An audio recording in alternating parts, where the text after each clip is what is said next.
स्वागत है PTC news विस्तार दर्शकों का। मैं हरप्रीत सिंह तुसीं देख रहे हो गिलको प्रेजेंट्स विचार तकरार। एक अहम मुद्दे ते विचार चर्चा लैके तुहाडे सामने हाजिर हाँ।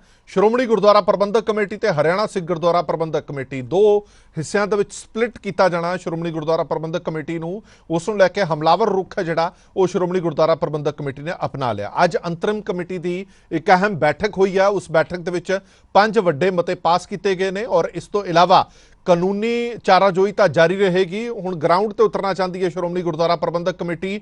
वड्डे रोस मुजाहरे करन दी फिराक दे विच है। इत्थों तक कि जथेदार साहबान नूं कॉल भी की गई है। जथेदार साहबान नूं यह कहा गया है कि तुसीं वर्ल्ड सिख कन्वेंशन बुलाओ। ये मुद्दा छोटा नहीं है, मुद्दा बहुत वड्डा है। हुण इस पूरे मसले के उत्ते आने वाले दिनों के विच खासियां सरगर्मियां देखने को मिल सकदियां ने। किहड़े-किहड़े मते पास किए गए ने, की कुछ खास रहा, इसे ते ही विचार चर्चा लैके हाजिर होए हैं। ग्राफिक के जरिए तुहानूं दिखाने आ। सो आरजा पार की लड़ाई लड़न की तैयारी के विच है। श्रोमणी गुरुद्वारा प्रबंधक कमेटी HSGPC बारे सुप्रीम कोर्ट के फैसले की विरोधता लगातार की जा रही है। पूरी दुनिया के सिखां नूं नाल लैके विरोध करेगी श्रोमणी गुरुद्वारा प्रबंधक कमेटी। अमृतसर के विच SGPC की इकतरता के विच लए गए वड्डे फैसले। दरअसल अज अंतरिम कमेटी की इकतरता सी।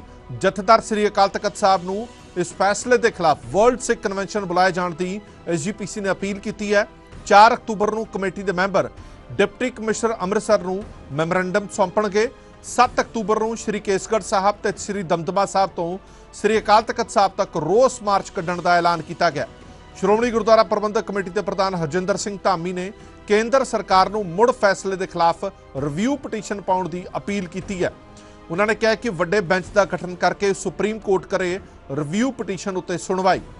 फैसले के खिलाफ पंथ खड़ा ना होया तो बहुत वड्डी चुनौती पेश आएगी, ये प्रधान साहब का कहना है। HSGPC एक्ट नूं रद्द कराउण दे लई 5 मते भी पास किए गए। अंतरिम कमेटी ने HSGPC एक्ट नूं रद्द करन दी हमायत की। SGPC ने भारत सरकार वालों सुप्रीम कोर्ट दे विच नज़रसानी पटीशन दायर करन दी मंग भी की है। सो वड्डे ऐलान अज किए गए ने, वड्डे मते पास किए गए ने। आने वाला समा बड़ा हंगामा भरपूर रह सकता है, स्पैशल पंजाब दे विच। वक्त होर जाया ना करके सीधी विचार चर्चा ते आने। साडे नाल खास मेहमान जुड़े हुए हैं गुरचरण सिंह गरेवाल साहब, मैंबर ने श्रोमणी गुरुद्वारा प्रबंधक कमेटी के। एडवोकेट कवलजीत सिंह जी सीनियर वकील ने पंजाब ते हरियाणा हाई कोर्ट के। नरिंदर सिंह संधू साहब बुलारे ने पंजाब कांग्रेस के। कुलदीप सिंह धालीवाल साहब बुलारे ने पंजाब BJP के। तलविंदर सिंह बुट्टर साहब धार्मिक टिप्पणीकार ते पत्रकार। बहुत बहुत स्वागत है सारे मेहमानों का इस पूरी विचार चर्चा च जुड़े रहने के लिए। गरेवाल साहब मैं शुरुआत थोड़े तो ही करांगा। गरेवाल साहब अज जिहड़ी इकतरता हुई है, जिहड़े तुसीं फैसले ले ने, एक लोकतंत्रक देश दे विच, एक लोकतंत्रक मुल्क दे विच सुप्रीम कोर्ट के फैसले के खिलाफ तुसीं सीधे तौर पर नितर आए हो। अक्सर असीं ये कहने हुंदे आ या अक्सर राजनीतिक लोग ये कहते होंदे ने कि जो अदालतां दा फैसला है वह सिर मत्थे प्रवान है, उन्हां दे खिलाफ कोई टीका टिप्पणी नहीं है, पर असीं रिव्यू पावांगे, असीं कुछ होर चाराजोई करांगे। पर अज दी इकतरता दे विच पाए गए मते ते लए गए फैसले ये सीधे तौर पर दसदे ने कि तुसीं सुप्रीम कोर्ट के फैसले की खिलाफत कर रहे हो।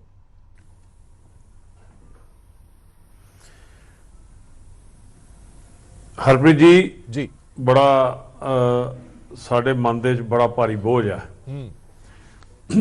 तुसीं शब्द वरते दुबदा जी, दुबदा नहीं है, भीड़ है। ते ये जिहड़ा तुसीं खदशा ज़ाहिर किया कि इस देश के अंदर सिखां ने बड़ा वड्डियां कुर्बानियां कीतियां, सिखां दा बड़ा वड्डा रोल है इस देश नूं मजबूत करने लई, इस देश का झंडा बुलंद करने लई। उस देश दे विच अज 75 साल 75वीं वर्षगांठ मना ली देश ने जी। तो इस गल का तो चलो छड्डो, जे जिन्हों ने आज़ादी दवाई उन्होंने याद तो किया नहीं जाता, पर उन्होंने खत्म करन दे, उन्होंने शक्ति नूं तोड़न दे, खंड खंड करन दे जिहड़े मनसूबे आ वो घड़े जा रहे हैं। ये जिहड़ा मामला वा ये हरजिंदर सिंह धामी प्रधान का नहीं है जी, ये मामला किसी 4 मैंबरों का नहीं है, ये मामला किसी सियासी बंदे का नहीं है जी, ये मामला तो कौम का है जिहड़ी जथेबंदी नूं कुर्बानियां दे नाल स्थापित किया होवे। इस देश दे मेरे नाल बैठे ने पैनलिस्ट वख-वख पार्टियां दे, भारतीय जनता पार्टी दे ते कांग्रेस दे पैनलिस्ट बैठे ने जी। इन्हां दे आगूआं ने यह गल कही सी कि जिहड़ी ये श्रोमणी गुरुद्वारा प्रबंधक कमेटी ने जिहड़ी गुरुद्वारा सुधार लहर दी जिहड़ी जित जीती सी अंग्रेज तो, इन्हां ने यह गल कही सी याद नहीं है तो याद कर लैन, अपने पिछोकड़ नूं पुछ लैन कि जिहड़ी कि ना श्रोमणी कमेटी ने जिहड़ा ये अंग्रेज़ां नूं कहंदे गोडे भार कीता सी ਤਾਂ ਉਹਨਾਂ ਨੇ ਕਿਹਾ ਸੀ ਕਿ ਦੇਸ਼ ਦੀ ਆਜ਼ਾਦੀ ਦੀ ਪਹਿਲੀ ਲੜਾਈ ਜਿੱਤੀ ਹੈ। ਜੀ ਇਹ ਉਹੀ ਸ਼੍ਰੋਮਣੀ ਕਮੇਟੀ ਆ। ਤੇ ਅੱਜ ਉਹ ਜਿਹੜੀ ਸ਼੍ਰੋਮਣੀ ਕਮੇਟੀ ਨੇ ਦੇਸ਼ ਤੇ ਜਦੋਂ ਵੀ ਕਿਤੇ ਵਕਤ ਆਇਆ, ਆਫਤ ਆਈ ਆ, ਭੁਚਾਲ ਆਇਆ, ਤੂਫਾਨ ਆਇਆ, ਕਰੋਨਾ ਆਈ ਆ, ਕੁਝ ਵੀ ਆਇਆ ਵਾ, ਇਥੋਂ ਤੱਕ ਕਿ ਵੀ ਤੁਹਾਨੂੰ ਸਾਹ ਦੇਣ ਦੀ ਕੋਸ਼ਿਸ਼ ਵੀ ਕੀਤੀ ਆ ਤੇ ਦੁਆ ਵੀ ਕੀਤੀ ਆ ਤੇ ਦਬਾਅ ਵੀ ਕੀਤੀ ਆ। ਉਹ ਸ਼੍ਰੋਮਣੀ ਕਮੇਟੀ ਨੂੰ ਤੋੜਨ ਦੇ ਰਾਹ ਤੁਰ ਪਏ। ਕਿ ਮਤਲਬ ਅਸੀਂ ਇਹ ਜਿਹੜਾ ਹਿੰਦੁਸਤਾਨ ਦਾ ਕਾਨੂੰਨ ਆ, ਇਸ ਦੇ ਅਸੀਂ ਖਿਲਾਫ ਅੱਜ ਖੁੱਲ ਕੇ ਆਏ ਆ, ਕਿਉਂਕਿ ਇਸ ਕਾਨੂੰਨ ਨੇ ਪਿਛਲੇ ਸਮੇਂ ਸਾਡੇ ਨਾਲ ਬਹੁਤ ਜ਼ਿਆਦਾ ਤੌਰ ਤੇ। ਗਰੇਵਾਲ ਸਾਹਿਬ ਸਵਾਲ ਇਹ ਹੈ, ਤੁਸੀਂ ਜਿਹੜੀ ਗੱਲ ਕਹਿ ਰਹੇ ਹੋ, ਮੈਂ 1 ਮਿੰਟ ਤੁਹਾਨੂੰ ਮਾਫ ਕਰਨਾ, ਮੈਂ ਤੁਹਾਨੂੰ ਰੋਕ ਰਿਹਾ। ਤੁਸੀਂ ਅਦਾਲਤ ਦੇ ਇਸ ਫੈਸਲੇ ਦੇ ਖਿਲਾਫ ਹੋ, ਅਦਾਲਤੀ ਨਿਆਂ ਪ੍ਰਣਾਲੀ ਦੇ ਖਿਲਾਫ ਹੋ, ਜਾਂ ਸਰਕਾਰਾਂ ਦੇ ਖਿਲਾਫ ਹੋ? ਤੁਸੀਂ ਦੋਵੇਂ ਚੀਜ਼ਾਂ ਰਲਗੱਡ ਕਰ ਰਹੇ ਹੋ। ਇਹ ਸਭ ਕੁਝ ਜੋ ਤੁਸੀਂ ਇਲਜ਼ਾਮ ਲਾਏ ਨੇ, ਕਿਹਦੇ ਤੇ ਇਲਜ਼ਾਮ ਲਾ ਰਹੇ ਹੋ? ਤੁਸੀਂ ਕੋਰਟ ਤੇ ਇਲਜ਼ਾਮ ਲਾ ਰਹੇ ਹੋ ਜਾਂ ਸਰਕਾਰਾਂ ਤੇ ਇਲਜ਼ਾਮ ਲਾ ਰਹੇ ਹੋ? ਦੇਖੋ, ਮੈਂ ਇੱਕ ਗੱਲ ਕਰਦੇ ਹਾਂ ਕਿ ਪਿਛਲੇ ਸਮੇਂ ਦੇ ਵਿੱਚ ਕਾਂਗਰਸ ਵਾਲੇ ਮੇਰੇ ਭਰਾ ਸੰਧੂ ਸਾਹਿਬ ਬੈਠੇ ਆ, ਇਸ ਗੱਲ ਦਾ ਇਹਨਾਂ ਨੂੰ ਕਾਫੀ ਦਰਦ ਹੋਊਗਾ, ਭਾਵੇਂ ਕਿ ਅਸੀਂ ਇਹ ਕੋਈ ਰਾਜਸੀ ਬਹਿਸ ਨਹੀਂ ਕਰ ਰਹੇ, ਇਹ ਤਾਂ ਸਿੱਖਾਂ ਦੇ ਭਵਿੱਖ ਨਾਲ ਜੁੜਿਆ ਮਸਲਾ ਹੈ ਕਿ ਕਾਂਗਰਸ ਨੇ ਬਹੁਤ ਲੰਬਾ ਸਮੇਂ ਤੋਂ ਸਿੱਖਾਂ ਤੇ ਜ਼ੁਲਮ ਕੀਤਾ, ਜ਼ਬਰ ਕੀਤਾ। ਬਲੂ ਸਟਾਰ ਦੀ ਆਪਾਂ ਗੱਲ ਕਰੀਏ, ਉਸ ਤੋਂ ਬਾਅਦ ਆਪਾਂ ਜਿੰਨੇ ਵੀ ਜਿਹੜੇ ਮਸਲੇ ਆ, ਦਿੱਲੀ ਕਤਲੇਆਮ ਦੀ ਗੱਲ ਕਰੀਏ, ਹੋਰ ਜਿੰਨੇ ਮਸਲੇ ਸਾਡੇ ਕਾਂਗਰਸ ਨੇ ਸਾਡੇ ਨਾਲ ਧੱਕੇਸ਼ਾਹੀਆਂ ਕੀਤੀਆਂ। ਇਹ ਦਿੱਲੀ ਕਮੇਟੀ ਵਾਲਾ ਹਰਿਆਣਾ ਕਮੇਟੀ ਵਾਲਾ ਮੁੱਦਾ ਵੀ ਜਿਹੜੇ ਸਾਡੇ ਹੁੱਡਾ ਸਾਹਿਬ ਨੇ, ਉਹਨਾਂ ਨੇ ਵੋਟਾਂ ਦੇ ਦੌਰਾਨ ਵੋਟਾਂ ਦੀ ਗਿਣਤੀ ਮਿਣਤੀ ਨੂੰ ਲੈ ਕੇ ਇਹ ਮਤਾ 2014 ਚ ਪਾਸ ਕੀਤਾ। ਪਰ ਅਫਸੋਸ ਸਾਨੂੰ ਇਸ ਗੱਲ ਦਾ ਕਿ ਅੱਜ ਜਿਹੜੀ ਭਾਰਤੀ ਜਨਤਾ ਪਾਰਟੀ ਹੈ, ਜਨਤਾ ਪਾਰਟੀ ਇਸ ਗੱਲ ਲਈ ਪੱਬਾਂ ਭਾਰ ਕਿਉਂ ਹੈ ਕਿ ਉਹ ਦਾਦੂਵਾਲ ਸਾਹਿਬ ਨੂੰ ਪ੍ਰਧਾਨ ਬਣਾ ਕੇ ਤੇ ਇੱਥੇ ਸਿੱਖਾਂ ਦੀ ਉਹਨੂੰ ਵੱਖਰਾ ਕਰਨਾ ਚਾਹੁੰਦੀ ਆ। ਹੁਣ ਤੁਸੀਂ ਗੱਲ ਕਰਦੇ ਹੋ ਕਿ ਤੁਸੀਂ ਸਰਕਾਰਾਂ ਦੇ ਖਿਲਾਫ ਹੋ ਜਾਂ ਨਿਆਂਪਾਲਕਾ ਦੇ ਖਿਲਾਫ ਹੋ। ਹੁਣ ਜਿਹੜੀ ਨਿਆਂਪਾਲਕਾ, ਅਸੀਂ ਇਹ ਗੱਲ ਕਰਦੇ ਹਾਂ, ਤੁਸੀਂ ਵੀ ਪਹਿਲਾਂ ਜ਼ਿਕਰ ਕੀਤਾ, ਕਿਸੇ ਮਤਾ ਪਾਸ ਕੀਤਾ ਕਿ ਇਹ ਜਿਹੜਾ ਫੈਸਲਾ ਹੋਇਆ, ਇਹ ਪਾਰਲੀਮੈਂਟ ਦੇ ਜਿਹੜਾ 1925 ਐਕਟ ਦੇ ਖਿਲਾਫ ਹੋਇਆ। 1925 ਐਕਟ ਦੇ ਖਿਲਾਫ ਹੋਇਆ, ਸਰਕਾਰ ਦੇ ਖਿਲਾਫ ਹੋਇਆ। ਤੇ ਅਸੀਂ ਤਾਂ ਗੱਲ ਕਰਦੇ ਹਾਂ ਵੀ ਜੇ ਸਰਕਾਰ ਦੇ ਖਿਲਾਫ ਹੋਇਆ ਤਾਂ ਰਿਵਿਊ ਪਟੀਸ਼ਨ ਜੇ ਸ਼੍ਰੋਮਣੀ ਗੁਰਦੁਆਰਾ ਪ੍ਰਬੰਧਕ ਕਮੇਟੀ ਪਾ ਸਕਦੀ ਆ, ਤੇ ਭਾਰਤੀ ਜਨਤਾ ਪਾਰਟੀ ਮੌਜੂਦਾ ਸਰਕਾਰ ਕਿਉਂ ਨਹੀਂ ਪਾਉਂਦੀ? ਚਲੋ ਠੀਕ ਹੈ, ਇੱਕ ਇੱਕ ਕਰਕੇ ਜਵਾਬ ਲੈਣਾ। ਧਾਲੀਵਾਲ ਸਾਹਿਬ ਕੋਲ ਚੱਲਦੇ ਹਾਂ। ਪਹਿਲਾਂ ਮੈਂ ਆ ਗਿਆ ਤੁਹਾਡੇ ਕੋਲ ਵਾਪਸ। ਕੁਲਦੀਪ ਸਿੰਘ ਧਾਲੀਵਾਲ ਸਾਹਿਬ, ਸਿੱਧਾ ਐਲੀਗੇਸ਼ਨ ਸ਼੍ਰੋਮਣੀ ਗੁਰਦੁਆਰਾ ਪ੍ਰਬੰਧਕ ਕਮੇਟੀ ਹੈ ਜਿਹੜੀ, ਉਹ ਤੁਹਾਡੇ ਤੇ ਲਗਾ ਰਹੀ ਹੈ, ਸਾਰਿਆਂ ਦਾ ਨਾਮ ਵਿੱਚ ਲੈ ਰਹੀ ਹੈ, ਭਾਵੇਂ ਉਹ RSS ਹੋਵੇ, BJP ਹੋਵੇ, ਕਿ ਤੁਹਾਡੇ ਮਨਸੂਬੇ ਠੀਕ ਨਹੀਂ, ਤੁਸੀਂ ਬਾਹ ਮਰੋੜ ਕੇ ਫੈਸਲੇ ਕਰਾ ਰਹੇ ਹੋ। ਪਹਿਲਾਂ ਸਿੱਧੇ ਫੈਸਲੇ ਕਰਾਏ ਜਾਂਦੇ ਸੀ, ਹੁਣ ਅਦਾਲਤਾਂ ਦੇ ਜ਼ਰੀਏ ਫੈਸਲੇ ਕਰਾਏ ਜਾਂਦੇ ਨੇ। ਦੇਖੋ ਆਰਪੀ ਜੀ, ਮੈਂ ਸਭ ਤੋਂ ਪਹਿਲਾਂ ਤਾਂ ਸ਼੍ਰੋਮਣੀ ਕਮੇਟੀ ਦੇ ਸਤਿਕਾਰਤ ਮੈਂਬਰ ਸਾਡੇ ਵਿਚਕਾਰ ਬੈਠੇ ਹੈ, ਉਹ ਸ਼੍ਰੋਮਣੀ ਗੁਰਦੁਆਰਾ ਪ੍ਰਬੰਧਕ ਕਮੇਟੀ ਜਿਹੜੀ ਉਹਨਾਂ ਨੇ ਗੱਲ ਕਹੀ ਆ, ਵਾਕਿਆ ਹੀ ਇੱਕ ਬਹੁਤ ਸਿਰਮੌਰ ਵਰਲਡ ਦੀ ਵੱਡੀ ਸੰਸਥਾ ਹੈ ਔਰ ਉਹਦੇ ਅੱਗੇ ਸਾਰੀਆਂ ਹੀ ਪਾਰਟੀਆਂ ਦਾ ਸਿਰ ਝੁਕਦਾ ਜੀ। ਇਸ ਤਰ੍ਹਾਂ ਦਾ ਭਾਰਤੀ ਜਨਤਾ ਪਾਰਟੀ ਦਾ ਔਰ ਖਾਸ ਤੌਰ ਤੇ ਸਾਡੀ ਪੰਜਾਬ ਇਕਾਈ ਦਾ ਕੋਈ ਮਨਸ਼ਾ ਨਹੀਂ ਹੈਗੀ ਕਿ ਸ਼੍ਰੋਮਣੀ ਕਮੇਟੀ ਦੇ ਕਿਸੇ ਕੰਮ ਦੇ ਵਿੱਚ ਜਿਹਨੇ ਇੰਨੀ ਸੇਵਾ ਕੀਤੀ ਹੋਵੇ, ਜਿਹਨੇ ਹਰ ਵੇਲੇ ਦੇਸ਼ ਦੇ ਵਿੱਚ ਜਿੱਥੇ ਵੀ ਲੋੜ ਹੈ, ਬਿਲਕੁਲ ਸਹੀ ਗੱਲ ਹੈ, ਭਾਵੇਂ ਉਹ ਦਿੱਲੀ ਦੀ ਗੁਰਦੁਆਰਾ ਪ੍ਰਬੰਧਕ ਕਮੇਟੀ ਹੈ, ਭਾਵੇਂ ਸਾਡੀ ਪੰਜਾਬ ਦੀ ਸਾਡੀ ਸ਼੍ਰੋਮਣੀ ਕਮੇਟੀ ਹੈ, ਸਭ ਨੇ ਵੱਧ ਚੜ ਕੇ ਸੇਵਾ ਕੀਤੀ ਔਰ ਉਹਦੇ ਵਿੱਚ ਕੋਈ ਹਸਤਕਸ਼ੇਪ ਕਰਨਾ ਸਾਡਾ ਪਾਰਟੀ ਲਾਈਨ ਬਿਲਕੁਲ ਨਹੀਂ ਹੈਗਾ। ਹੁਣ ਕੋਰਟ ਦੇ ਜਿੱਥੋਂ ਤੱਕ ਫੈਸਲਿਆਂ ਦੀ ਗੱਲ ਹੈ, ਕੋਰਟ ਦੇ ਫੈਸਲਿਆਂ ਦੇ ਅਗੇਂਸਟ ਮੇਰੇ ਖਿਆਲ ਦੇ ਵਿੱਚ ਸਤਿਕਾਰਯੋਗ ਨੇ ਜਿਹੜੇ ਸ਼੍ਰੋਮਣੀ ਕਮੇਟੀ ਮੈਂਬਰ ਗਰੇਵਾਲ ਸਾਹਿਬ, ਮੈਂ ਬੜੀ ਇਹਨਾਂ ਦੀ ਇੱਜ਼ਤ ਵੀ ਕਰਦਾ ਔਰ ਬੜੇ ਚੈਨਲਾਂ ਤੇ ਮੇਰੇ ਨਾਲ ਪੈਨਲਿਸਟ ਵੀ ਹੁੰਦੇ ਆ। ਕੋਰਟ ਦੇ ਫੈਸਲਿਆਂ ਦੇ ਅਗੇਂਸਟ ਅਸੀਂ ਭਾਰਤ ਸਰਕਾਰ ਨੂੰ ਚੈਲੰਜ ਕਰਨਾ, ਇਹ ਮੇਰੇ ਖਿਆਲ 'ਚ ਇੱਕ ਤਰਕ ਸੰਗਤ ਗੱਲ ਨਹੀਂ ਹੈਗੀ। ਸਾਨੂੰ ਜਿਹੜਾ ਕੁਝ ਕੋਰਟ ਨੇ ਕੀਤਾ ਉਹਦੇ ਅਗੇਂਸਟ ਜੋ ਕਾਨੂੰਨੀ ਚਾਰਾਜੋਈ ਬਣਦੀ ਹੈ, ਕਾਨੂੰਨ 'ਚ ਰਹਿ ਕੇ ਸਾਨੂੰ ਕਰਨੀ ਚਾਹੀਦੀ ਹੈ।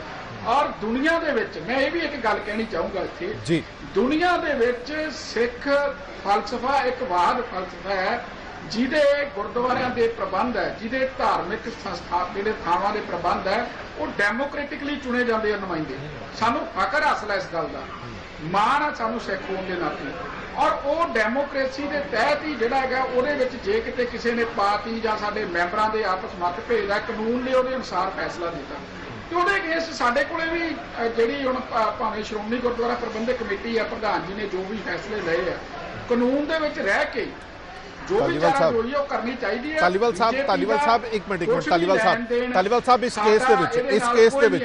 ਕੇਸ ਦੇ ਵਿੱਚ ਤੁਹਾਨੂੰ ਪਤਾ ਹੈ ਕਿ ਕੇਂਦਰ ਸਰਕਾਰ ਵੀ ਪਾਰਟੀ ਸੀ, ਕੇਂਦਰ ਸਰਕਾਰ ਕੋਲੋਂ ਵੀ ਇਹ ਪੁੱਛਿਆ ਗਿਆ ਕਿ ਤੁਹਾਡਾ ਕੀ ਲੌਜਿਕ ਹੈ, ਤਾਂ ਕੇਂਦਰ ਸਰਕਾਰ ਨੇ ਇਹ ਕਿਹਾ ਕਿ ਇਹ ਬਿਲਕੁਲ ਠੀਕ ਹੈ ਜੀ, ਇਹ 1925 ਦਾ ਐਕਟ ਹੈ, ਜਿਸ ਦੇ ਵਿੱਚ ਕੋਈ ਸੋਧ ਕਰਨੀ ਹੈ, ਕੋਈ ਤਰਮੀਮ ਕਰਨੀ ਹੈ, ਕੁਝ ਘਟਾਣਾ ਵਧਾਣਾ, ਤਾਂ ਉਹ ਸੈਂਟਰ ਦੇ ਹੱਥ ਹੈਗਾ ਜਿਹੜਾ ਇਹ ਐਕਟ ਬਣਿਆ ਹੋਇਆ। ਪਰ ਉਸ ਦੇ ਬਾਵਜੂਦ ਵੀ ਫੈਸਲਾ ਤੁਹਾਡੇ ਵੀ ਖਿਲਾਫ ਆਇਆ ਤੇ ਐਸਜੀਪੀਸੀ ਦੇ ਖਿਲਾਫ ਹੋਇਆ।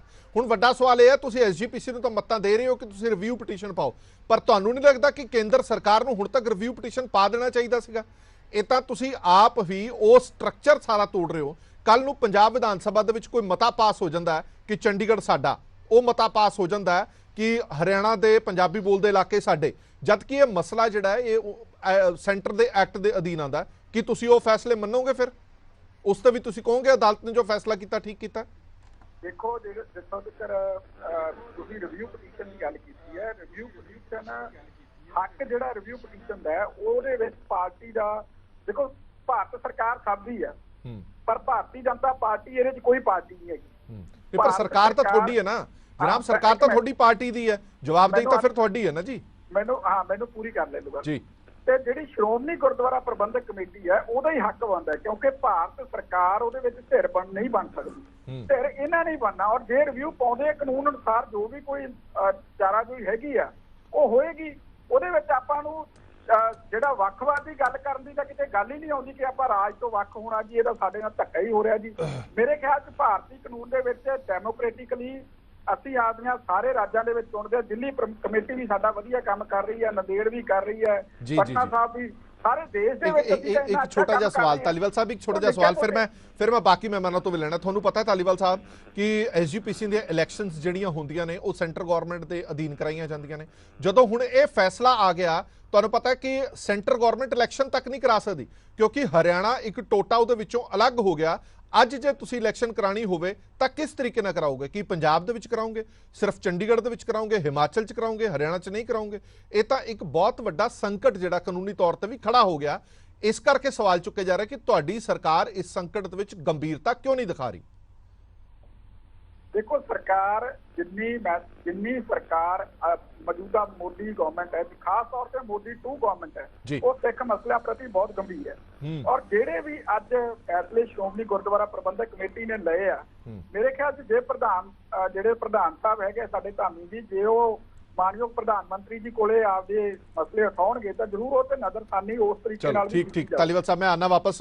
ਤੁਸੀਂ ਪ੍ਰਧਾਨ ਮੰਤਰੀ ਤੱਕ ਪਹੁੰਚਣ ਦੀ ਗੱਲ ਕਰਦੇ ਹੋ ਤਾਂ ਹਰਿਆਣਾ ਦੇ ਮੁੱਖ ਮੰਤਰੀ ਨੂੰ ਮਿਲਣ ਦੇ ਲਈ ਤਰਲੇ ਕਰ ਰਹੇ ਨੇ ਤੇ ਹਰਿਆਣਾ ਦੇ ਮੁੱਖ ਮੰਤਰੀ ਸਾਹਿਬ ਨੇ ਇਹਨਾਂ ਨੂੰ ਟਾਈਮ ਨਹੀਂ ਦਿੱਤਾ। ਪ੍ਰਧਾਨ ਮੰਤਰੀ ਤਾਂ ਬੜੀ ਦੂਰ ਦੀ ਗੱਲ ਹੈ। ਇੱਕ ਮਿੰਟ, ਮੈਂ ਵਾਪਸ ਆਣਾ। ਅਗਰਵਾਲ ਸਾਹਿਬ ਇੱਕ ਮਿੰਟ ਆਇਆ, ਮੈਂ ਸੰਧੂ ਸਾਹਿਬ ਤੋਂ ਇੱਕ ਛੋਟਾ ਜਿਹਾ ਰਿਐਕਸ਼ਨ ਲੈ ਲਾਂ। ਸੰਧੂ ਸਾਹਿਬ, ਤੁਹਾਡੇ ਸਾਹਮਣੇ ਜਿਵੇਂ ਸ਼੍ਰੋਮਣੀ ਗੁਰਦੁਆਰਾ ਪ੍ਰਬੰਧਕ ਕਮੇਟੀ ਦੇ ਮੈਂਬਰ ਸਾਹਿਬਾਨ ਵੀ ਨੇ ਵੀ ਕਿਹਾ ਕਿ ਇਹ ਕੰਡੇ ਜਿਹੜੇ ਬੀਜੇ ਹੋਏ ਨੇ ਕਾਂਗਰਸ ਦੇ ਹੀ ਬੀਜੇ ਹੋਏ ਨੇ। ਹਰਿਆਣਾ ਦੇ ਵਿੱਚ ਉਸ ਵੇਲੇ ਹੁੱਡਾ ਸਰਕਾਰ ਸੀ ਜਦੋਂ ਵੱਖਰੀ ਕਮੇਟੀ ਦੀ ਹੋਂਦ ਪੈਦਾ ਕੀਤੀ ਗਈ ਤੇ ਉਸ ਹੋਂਦ ਦਾ ਜਿਹੜਾ ਬੂਟਾ ਬਣਿਆ, ਬੂਟੇ ਨੂੰ ਪਾਣੀ ਪਾਇਆ ਹੁਣ ਬੀਜੇਪੀ ਨੇ।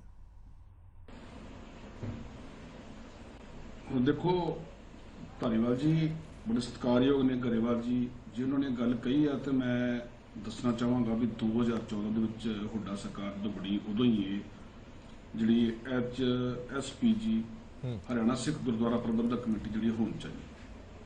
ਸਭ ਤੋਂ ਪਹਿਲਾਂ ਆਪਾਂ ਨੂੰ ਉਹਦਾ ਕਾਰਨ ਲੱਗਣਾ ਪਊਗਾ ਵੀ ਇਹ ਹੋਂਦ ਚ ਆਈ ਕਿਉਂ।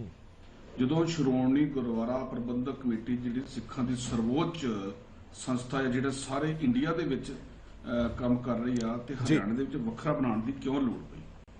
ਹੁੱਡਾ ਸਾਹਿਬ ਨੇ ਤੇ ਕਿਹਾ ਨਹੀਂ ਬਣਾਓ। ਹੁੱਡਾ ਸਾਹਿਬ ਦੇ ਕੋਲ ਹਰਿਆਣਾ ਦੇ ਹੀ ਲੋਕ ਆਏ ਵੀ ਐਸਜੀਪੀਸੀ ਜਿਹੜੇ ਸਹੀ ਤਰੀਕੇ ਨਾਲ ਕੰਮ ਨਹੀਂ ਕਰ ਰਹੀ ਤੇ ਤਾਂ ਇਹਨਾਂ ਨੂੰ ਬਣਾਉਣ ਦੀ ਲੋੜ ਪਈ। ਅੱਛਾ, ਫਿਰ ਉਸ ਤੋਂ ਬਾਅਦ ਚਲੋ ਬਣ ਗਈ। ਬਣਨ ਤੋਂ ਬਾਅਦ 2014 ਤੋਂ ਬਾਅਦ 2019 ਦੇ ਵਿੱਚ ਇਹਨਾਂ ਨੇ ਇੱਕ ਰਿਟ ਪਟੀਸ਼ਨ ਪਾਈ ਤੇ ਐਕਟ 1925, 1956, 1966 ਤੇ 1957 ਜਿਹੜੇ ਇਹਨਾਂ ਦੇ ਉਹਦਾ ਹਵਾਲਾ ਦੇ ਕੇ ਤੇ ਰਿਟ ਪਟੀਸ਼ਨ ਪਾਈ ਗਈ। 3 ਸਾਲ ਦੀ ਰਿਵਿਊ ਪ੍ਰੋਪਰ ਉਹਨਾਂ ਨੇ ਸੁਣਵਾਈ ਕਰਨ ਤੋਂ ਬਾਅਦ 2022 ਦੇ ਵਿੱਚ ਉਹਨਾਂ ਨੇ ਫੈਸਲਾ ਦਿੱਤਾ ਮਾਨਯੋਗ ਸੁਪਰੀਮ ਕੋਰਟ ਨੇ ਵੀ ਇਹ ਰਿਟ ਪਟੀਸ਼ਨ ਖਾਰਜ ਕੀਤੀ ਜਾਂਦੀ ਹੈ। 2 ਗੱਲਾਂ ਨਹੀਂ ਨਾ, ਦੇਖੋ, ਜਾਂ ਤੇ ਆ ਬਈ ਤੁਹਾਡੇ ਕਾਨੂੰਨੀ ਨਕਤੇ ਕਮਜ਼ੋਰ ਸੀ ਜਿਹੜੇ ਤੁਸੀਂ ਕੇਸ ਹਾਰ ਗਏ, ਜਾਂ ਤੁਹਾਡੀ ਪਟੀਸ਼ਨ ਹੀ ਗਲਤ ਸੀ। 2 ਗੱਲਾਂ ਨਹੀਂ। ਹੁਣ ਆਪਾਂ ਇਹ ਮੇਨ ਮੁੱਦੇ ਤੇ ਦੇਖੋ, ਇਹਨਾਂ ਨੇ ਕਾਂਗਰਸ ਦੀ ਗੱਲ ਕੀਤੀ। ਕਾਂਗਰਸ ਨੇ ਨਹੀਂ ਸੰਧੂ ਸਾਹਿਬ, ਪਹਿਲਾਂ ਮੈਂ ਤੁਹਾਡਾ ਵਿਚਾਰ ਵੀ ਜਾਣਨਾ ਚਾਹਨਾ। ਤੁਸੀਂ ਇਸ ਫੈਸਲੇ ਦਾ ਸਵਾਗਤ ਕਰਦੇ ਹੋ? ਤੁਸੀਂ ਸਹਿਮਤ ਹੋ ਕਿ ਵੱਖਰੀ ਕਮੇਟੀ ਹੋਣੀ ਚਾਹੀਦੀ ਹਰਿਆਣਾ 'ਚ? ਦੇਖੋ, ਅਸੀਂ ਸੁਪਰੀਮ ਕੋਰਟ ਦੇ ਹਰ ਫੈਸਲੇ ਦਾ ਸਵਾਗਤ ਕਰਦੇ ਹਾਂ ਜਿਹੜਾ ਮਾਨਯੋਗ ਸੁਪਰੀਮ ਕੋਰਟ ਦਿੰਦੀ, ਕਿਉਂਕਿ ਅਸੀਂ ਭਾਰਤ ਦੇ ਨਾਗਰਿਕ ਹਾਂ, ਸਾਨੂੰ ਸੁਪਰੀਮ ਕੋਰਟ ਦੇ ਹਰ ਫੈਸਲੇ ਦਾ ਸਵਾਗਤ ਕਰਨਾ ਚਾਹੀਦਾ। ਪਰ ਪਰ ਉਹਨਾਂ ਨੇ ਹਰ ਦੇਖੋ ਜਿੱਥੇ ਕਾਨੂੰਨੀ ਨੁਕਤੇ ਨੇ, ਜਿਸ ਤਰ੍ਹਾਂ ਧਾਰੀਵਾਲ ਸਾਹਿਬ ਨੇ ਵੀ ਕਿਹਾ ਤੁਹਾਡੇ ਕੋਲ ਰਿਟ ਪਟੀਸ਼ਨ ਦੁਬਾਰਾ ਪਾਉਣ ਦਾ ਅਧਿਕਾਰ ਆ, ਮੈਨੂੰ ਨਹੀਂ ਪਤਾ ਹੈਗਾ ਕਿ ਨਹੀਂ, ਕਾਨੂੰਨੀ ਨੁਕਤਿਆਂ ਦੇ ਨਾਲ ਜੇ ਕੁਝ ਹੋ ਸਕਦਾ ਤੇ ਜ਼ਰੂਰ ਹੋਵੇ। ਦੇਖੋ ਅਸੀਂ ਕਦੀ ਨਹੀਂ ਚਾਹੁੰਦੇ ਵੀ ਐਸਜੀਪੀਸੀ ਦੇ ਵਿੱਚ ਕੋਈ ਪਾਰਟ ਬਣ ਜਾਵੇ, ਸਾਨੂੰ ਕੋਈ ਜ਼ਰੂਰਤ ਨਹੀਂ ਗੀ, ਇਹ ਸਿੱਖਾਂ ਦਾ ਮਸਲਾ ਹੈ, ਸਰਵੋੱਚ ਜਿਹੜੀ ਸੰਸਥਾ ਹੈ 1920 ਤੋਂ ਚੱਲਦੀ ਆਂਦੀ, ਕੋਈ ਅੱਜ ਨਹੀਂ ਬਣੀ, ਅਸੀਂ ਬਿਲਕੁਲ ਨਹੀਂ ਚਾਹੁੰਦੇ।